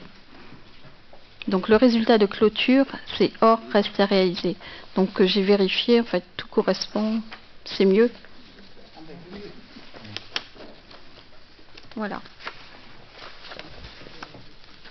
Il faut que tu demandes de voter. Donc, ça se vote. Hein. Y a-t-il des abstentions, des oppositions? Merci. Après, on a l'affectation des résultats. Donc l'affectation des résultats, en fait, il faut le lire verticalement. Donc je ne vais peut-être pas tout vous reprendre, mais malgré tout, ce n'est pas inintéressant, au moins pour le budget principal. En fait, les résultats de l'exercice d'investissement au niveau de 2015, comme je vous l'ai dit tout à l'heure, c'était moins 21 684 €. Les résultats reportés de 2014, c'est moins 2 283 858 €. Et comme je vous ai dit tout à l'heure, ces résultats sont négatifs depuis aussi loin qu'on peut regarder. En 2004, j'ai regardé, c'était déjà largement négatif, même encore plus que ça. Donc les résultats cumulés d'investissement de 2015 sont de moins 2 305 543 €. Les restes à réaliser, quand on fait les dépenses et les recettes, c'est 35 021 €. Ça nous fait un besoin d'investissement à couvrir par les excédents de fonctionnement de 2 270 521 €. Donc il faut espérer qu'on a au moins 2 270 521 € pour couvrir ce déficit d'investissement. Donc au niveau du fonctionnement, en 2015, y compris les opérations d'ordre, on a eu 2 420 370 € de résultats d'exercice positifs. Les résultats reportés de 2014, c'était 293 139,92 €, ce qui nous fait un résultat cumulé de fonctionnement pour 2015 de 2 713 510 €. Donc à partir de ces 2 713 510 €, on a obligation de couvrir le déficit d'investissement. Donc on enlève ces 2 270 521 € et il nous reste en résultat reporté au niveau du fonctionnement 442 988 €. C'est-à-dire que l'année dernière on a reporté 293, l'année d'avant 58 000, enfin ça varie. L'année d'avant c'était plus que 58 000, hein. Ça varie d'une année sur l'autre, mais là on pourra reporter 442 988 €. Donc vous voyez, on reporte un peu plus par rapport. Voilà. Au niveau du budget eau, bon, je ne vais peut-être pas tout vous détailler, juste les dernières lignes. On va affecter en résultat de fonctionnement en réserve, donc pour compenser le déficit d'investissement, on va affecter au compte 1068 recettes d'investissement 215 180 €. Et au niveau du fonctionnement, on pourra reporter 2 558,26 €. Au niveau du budget assainissement, c'est le même principe de calcul. Donc on affecte en réserve au niveau des recettes d'investissement au compte 1068 387 959,19 €. Et au niveau du fonctionnement, on pourra affecter 15 823,20 €. Au niveau du budget services industriels et commercial, au niveau des recettes d'investissement, on n'a pas de recettes d'investissement à affecter, donc 0. Et au niveau des excédents de fonctionnement reportés, on pourra reporter 377 704 €. Au niveau du budget du parc de la Roche, comme c'est une comptabilité de stock, on n'a rien à reporter. Au niveau du service public d'assainissement non collectif, on n'a pas de recettes d'investissement puisque c'est seulement des paiements quand on fait un diagnostic de 80 €. Donc on a un fonctionnement de 17 470,78 € à reporter. Voilà. Thierry ? Oui, donc sur ces affectations de résultats, comme sur le compte de gestion, oui.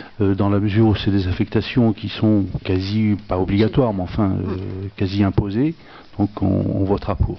D'accord, merci. Pas d'abstention. Merci. Toujours Madame Giry. Alors là, on attaque une série de 4 délibérations. Ah, il y a une diapositive. Ah, moi je l'avais pas la diapo. Donc, mais c'est bien qu'il y ait une diapo. En fait, ça va être un petit peu compliqué, là, mais on va essayer de faire simple. Donc, on va attaquer une série de 4 délibérations qui sont toutes liées les unes aux autres. C'est-à-dire qu'on est obligé de budgéter un compte parce qu'on va avoir des annulations de titres. En fait, les annulations de titres, on en aura 2 pour la rue de la Coutellerie et pour un bâtiment à Iloa. Voilà. Donc,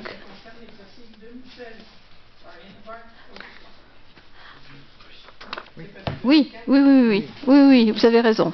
La décision modificative, bien évidemment, elle porte sur le budget 2016 et sur le budget principal. En fait, on aura besoin, et on le justifiera tout à l'heure, si vous le voulez bien, on le justifiera parce qu'on a ces annulations de titres, donc on a obligation d'augmenter les crédits pour 46 115,44 €. Et parce qu'on a une dépense de ce montant-là. Et on a une diminution de crédit au niveau des dépenses imprévues. On va diminuer cette ligne-là de 4 000 € parce que là aussi, on a des titres annulés sur les exercices antérieurs. Donc on a besoin de cette somme-là. Donc ça nous fera une augmentation de crédit de 50 115 €. Je vous le développerai mieux au niveau des annulations de titres, mais pas là. Voilà. Donc après, ce sont des écritures comptables. On va reprendre sur la provision pour risque. En fait, ces 46 115 €, ils touchent la rue de la Coutellerie. C'était un péril.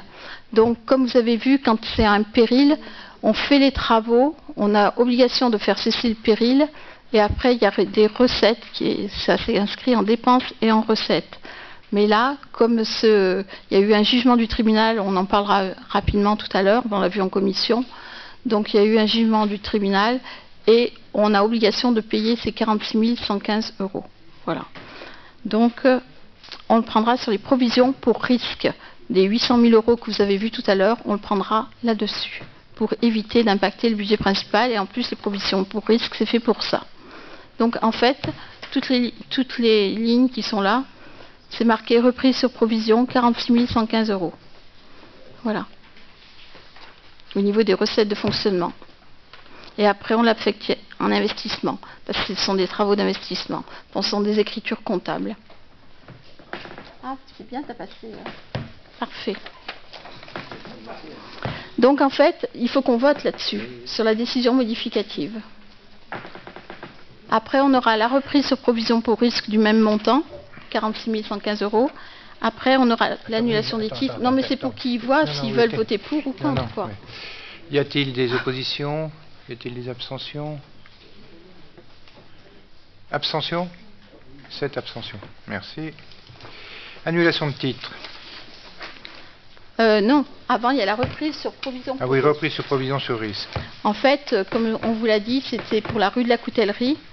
Donc, il y a une annulation de titre pour 46 115,44 €. Donc, on reprend sur la provision pour risque de 800 000 € cette somme-là, et ça nous évite d'impacter notre budget principal. Voilà. Y a-t-il des oppositions? Je pense que vous devriez voter pour. Hein.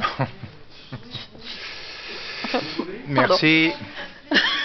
Non, mais bon. Très bien, très bien. À vu les circonstances. Allez, le point 26. Si vous voulez pas que je sois désagréable. Annulation de titre. Ils ont voté pour? Oui. Bon, ça va. Parce qu'en fait, c'est vrai que ces annulations de titres, bon, il y a eu un jugement du tribunal pendant les élections en mars 2014, donc je ne sais plus la date exacte. C'était avant, voilà, 28 mars, quelque chose comme ça. Donc, on ne va pas épiloguer là-dessus. On est obligé d'annuler. Il y a un jugement du tribunal d'instance. Voilà. Alors, donc, il y a cette annulation de titre. Ah oui, mais c'est plus détaillé, là. Ah, mais tu n'as pas passé la diapo d'après. Ah, mais il y a les noms, là. Ah, moi, j'essayais de ne pas dire les noms, mais il y a tous les noms, alors. Bon. C'est entre nous. Oui, c'est entre nous. Donc, en fait, quand on rajoute 44 697, 1039 et 379, on se rend compte que ça fait bien 46 115,44 € d'annulation de titres qu'on a provisionné, qu'on a pris sur la provision pour risque et qu'on vous a présenté dans la décision modificative précédente.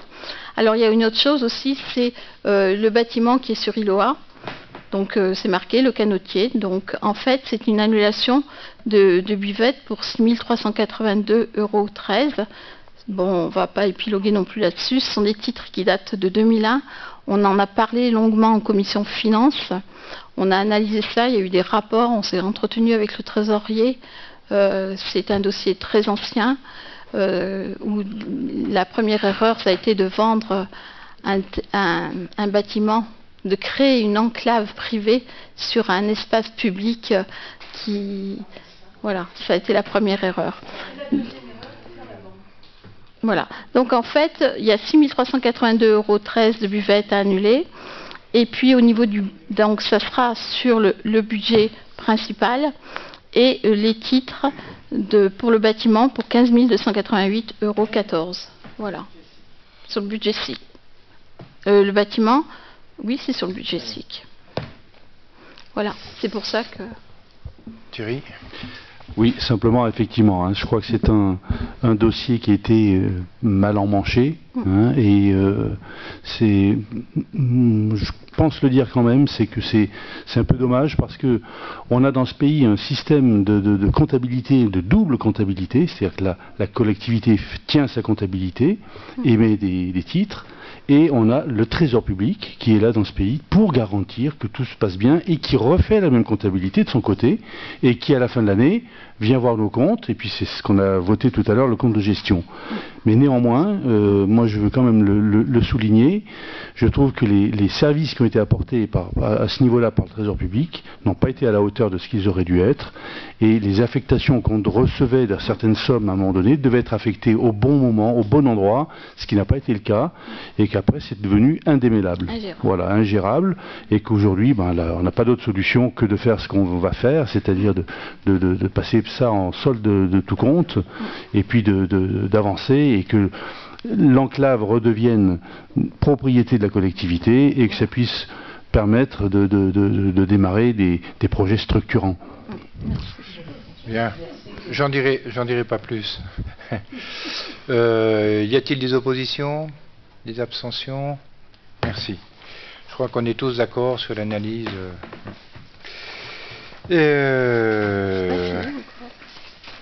Budget annexe SIC. En fait, BS, Nicole. Pour expliquer les choses simplement, ce budget supplémentaire sur le SIC, on est obligé de le voter maintenant, justement par rapport aux impayés dont on vient de parler tout de suite. Parce qu'en fait, il faut faire l'affectation des résultats immédiatement. C'est-à-dire qu'on affecte les résultats qu'on a vus tout à l'heure sur ce budget SIC. Attends, je vais prendre ma feuille. Donc, c'est ce que je vous disais, l'intégration des résultats 2015, ils sont positifs pour 377 705 €. Donc, on le verra tout à l'heure. Il y aura une mise en réserve de sommes destinées aux annulations de titres, c'est ce qu'on vous a dit tout à l'heure, les créances irrecouvrables pour 15 288,14 €. Et on a aussi une liquidation judiciaire en cours pour les 7 péchés capitaux. Donc, on prévoit un supplément là-dessus. Et on a des réévaluations de lignes budgétaires en fonction des réalisations à ce jour. En fait, comme on va le constater tout à l'heure, on a 327 000 € de charges sans affectation, parce qu'en fait, il faut toujours qu'un budget soit équilibré, mais en fait, il est excédentaire, et donc on met des charges fictives. Voilà, pour 327 000 €. Je crois que vous n'avez jamais osé utiliser ce mot. Voilà. Donc, on a une diapo. Au niveau du budget supplémentaire, donc on ne va pas analyser tout le budget primitif et le BS, on va analyser que le BS. Donc le chapitre 65, autres charges de gestion courante, pour 30 000 €, en fait ce sont les admissions en non-valeur, pour 29 217 € de liquidation judiciaire pour les 7 péchés capitaux, on le met tout de suite, et pour 650 € pour Théosime. Après, les charges exceptionnelles, le chapitre 67, sur opérations de gestion en dépenses, c'est ce que je vous disais, il y a 337 500 €, mais on met 327 000 € de charges sans affectation et on rajoute 10 500 € pour les besoins d'annulation. D'accord, qu'on vient de voter. Les dépenses imprévues, je ne sais pas pourquoi on met 405 €. Je sais pas. Donc, ça nous fait un total au niveau du budget supplémentaire de 367 905 € au niveau des dépenses. Au niveau des recettes, on trouvera le même montant, c'est rassurant. En fait, on aura un peu moins de recettes pour les cartes de stationnement au redateur, on avait été un peu optimiste, donc on enlève 2 000 €. Les autres produits de gestion courante, on enlève 7 800 € parce qu'en fait, oui, c'est des loyers des 7 péchés capitaux qu'on n'est pas sûr d'avoir, puisque c'est en liquidation judiciaire. Donc les recettes réelles, c'est moins 9 800 €. Comme on avait le résultat d'exploitation reporté de 2015, c'est pour ça qu'on le vote maintenant, l'affectation des résultats, 377 705 €, on se retrouve avec une recette de 367 905 € au niveau du fonctionnement, recette de fonctionnement. Voilà. Au niveau de l'investissement, tu veux passer la diapo? Au niveau de l'investissement, en fait, on intègre les résultats 2015 pour 193 730. Vous vous rappelez tout à l'heure, on a dit 327 000 € de charges sans affectation, plus 193 700. Ça nous fait bien plus de 520 000 € de réserve sur ce budget SIC. Donc, on intègre les résultats en recettes. On augmente la ligne des immobilisations corporelles en réserve, puisqu'on n'a pas de dépenses à ce niveau-là, de 193 000 €. Voilà. Donc oui, c'est ce qu'on disait, au niveau des dépenses, ce sont des dépenses fictives, 193 000 €. Enfin, non affectées. Oui. C'est plus joli, hein. Non affectées. Je ne le dirai plus. Bien. Donc, hein? Qui c'est qui déteint sur toi comme ça? Ben, la vie est tellement compliquée qu'on ne va pas se la compliquer plus. Hein. Au niveau des investissements, au niveau des recettes, donc ce sont les dépenses d'ordre pour 193 730 €. Donc en fait, vous voyez que c'est équilibré également. Donc, je crois qu'on peut inviter à affecter le budget là. Comment? Tu peux inviter. Oui. J'ai pas fini là. Mais si. Ah bon. Non mais Nicole, on peut plus l'arrêter. Ouais. Merci. C'est comme les diesels, il faut que ça chauffe. Y a-t-il des oppositions, des abstentions? Merci. Nicole, maintenant tu peux te reposer. Merci.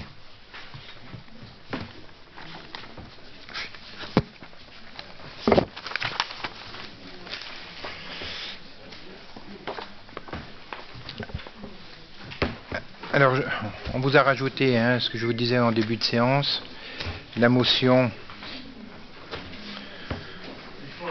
Je vous en donne lecture, non, vous l'avez lu? Bon. Oui. Donc, je résume simplement la motion, c'est par rapport à la fermeture du guichet sur la gare d'Ambert. Donc, c'est une solidarité avec nos amis de la région d'Ambert. C'est par rapport à l'ensemble de la vallée de l'Adore aussi, qui œuvre. Ce qu'on souhaite, nous, c'est manifester notre mécontentement et notre désaccord sur la fermeture de la ligne. En gros, c'est la ligne Clermont-Saint-Étienne qui s'envisage. Donc là, on commence par fermer Thiers-Bouin pour la période estivale. On remplace par les bus. Mais il ne faut pas être dupe. Je pense que dans un court terme, c'est la fermeture de la voie qui est en réflexion. Et dans le cas de la nouvelle région, il faut savoir ce qu'on veut. On crée une nouvelle région, tout le monde milite pour les transports en commun, pour la mutualisation des déplacements, et là on a un outil qui effectivement n'a pas été entretenu pendant des années. Moi je lance la pierre à personne, le problème n'est pas là. C'est qu'on met une fois de plus nos concitoyens dans une situation où on nous oblige à utiliser la voiture, où on nous oblige à avoir des moyens de locomotion et de déplacement qui ne sont pas conformes à ce que les grands discours pourraient nous amener à penser. Donc, si vous en êtes, s'il y a une observation, monsieur. Une question, est-ce que vous connaissez le nombre de passagers entre Thiers et Saint-Étienne? Alors on l'a, mais tu l'as en tête, toi, Stéphane? En fait, il a énormément baissé parce qu'au fur et à mesure, comme vous l'avez vu dans le dossier, il y a de moins en moins de trains, à des heures de plus en plus compliquées, et surtout, là où avant on pouvait aller à Saint-Étienne en moins de 2 heures, maintenant, dans les derniers temps, sur la ligne allant de Thiers à Boin, on est à des rythmes de croisière de 60 km/h. Donc on mettait pratiquement 3 heures et effectivement il y a eu une chute assez importante du nombre de passagers qui peut se... Oui, mais combien il y en avait? Combien il y en a actuellement? J'ai pas les chiffres en tête, mais voilà, c'était effectivement bien moindre que... C'était 2 wagons qui étaient pas remplis très souvent en fait. Ok, donc de toute façon, vive le bus, quoi, maintenant. Vive le bus. Oui. Et une autre question, est-ce qu'on a un ordre d'idée du coût de la rénovation de la ligne pour la rendre roulable normalement, quoi?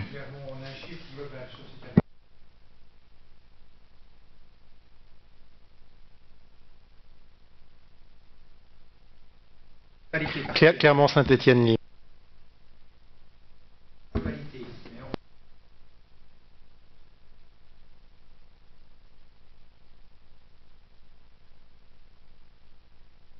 Clermont est menacé aussi. Non. On espère. Parce qu'elle est quand même très fréquentée, cette ligne. La difficulté sur la ligne Thiers-Clermont, c'est qu'il n'y a qu'une voie. Donc ça ne se croise pas. Vous voyez, donc ça pose quand même quelques difficultés et il y a beaucoup de personnes qui utilisent quand même, à partir de Pont-d'Or ou à partir de un peu moins peut-être du haut de la ville, qui utilisent le réseau SNCF pour se rendre à Clermont. Il y a une fréquentation énorme, hein, énorme. Donc pour l'instant, on va dire que le réseau, la liaison Thiers-Clermont n'est pas en danger, mais il faut y apporter des améliorations. Il faut revoir les cadencements, il faut ouvrir un peu plus large. Il faut moderniser les véhicules, les wagons. Hein, comment? Oui, non, mais sur l'ensemble de la voie. Hein. Je parle des ouvrages d'art, je parle de tout ça. Il faut que les TER soient conformes. Quand Stéphane parle de 60 km/h, vous voyez, on y va presque en vélo maintenant. Hein. Et donc ça rentre aussi dans le cadre des assises qui sont organisées sur la mobilité, organisées à l'échelle du parc et au niveau de Clermont, quoi. Donc voilà, ce que je vous propose, moi, c'est de communiquer cette motion, sachant que celle-ci va être aussi proposée à l'ensemble des collectivités du territoire. On a eu l'occasion d'en parler au comité de pilotage lundi, justement, sur les assises de la mobilité, pour qu'il y ait une manifestation de l'ensemble des élus contre cette éventuelle fermeture et surtout contre ce qu'on va nous imposer, quoi. Voilà, je vous remercie. Je crois que c'était voté. Y a-t-il des abstentions, des oppositions? Moi, je savais bien que c'était unanime.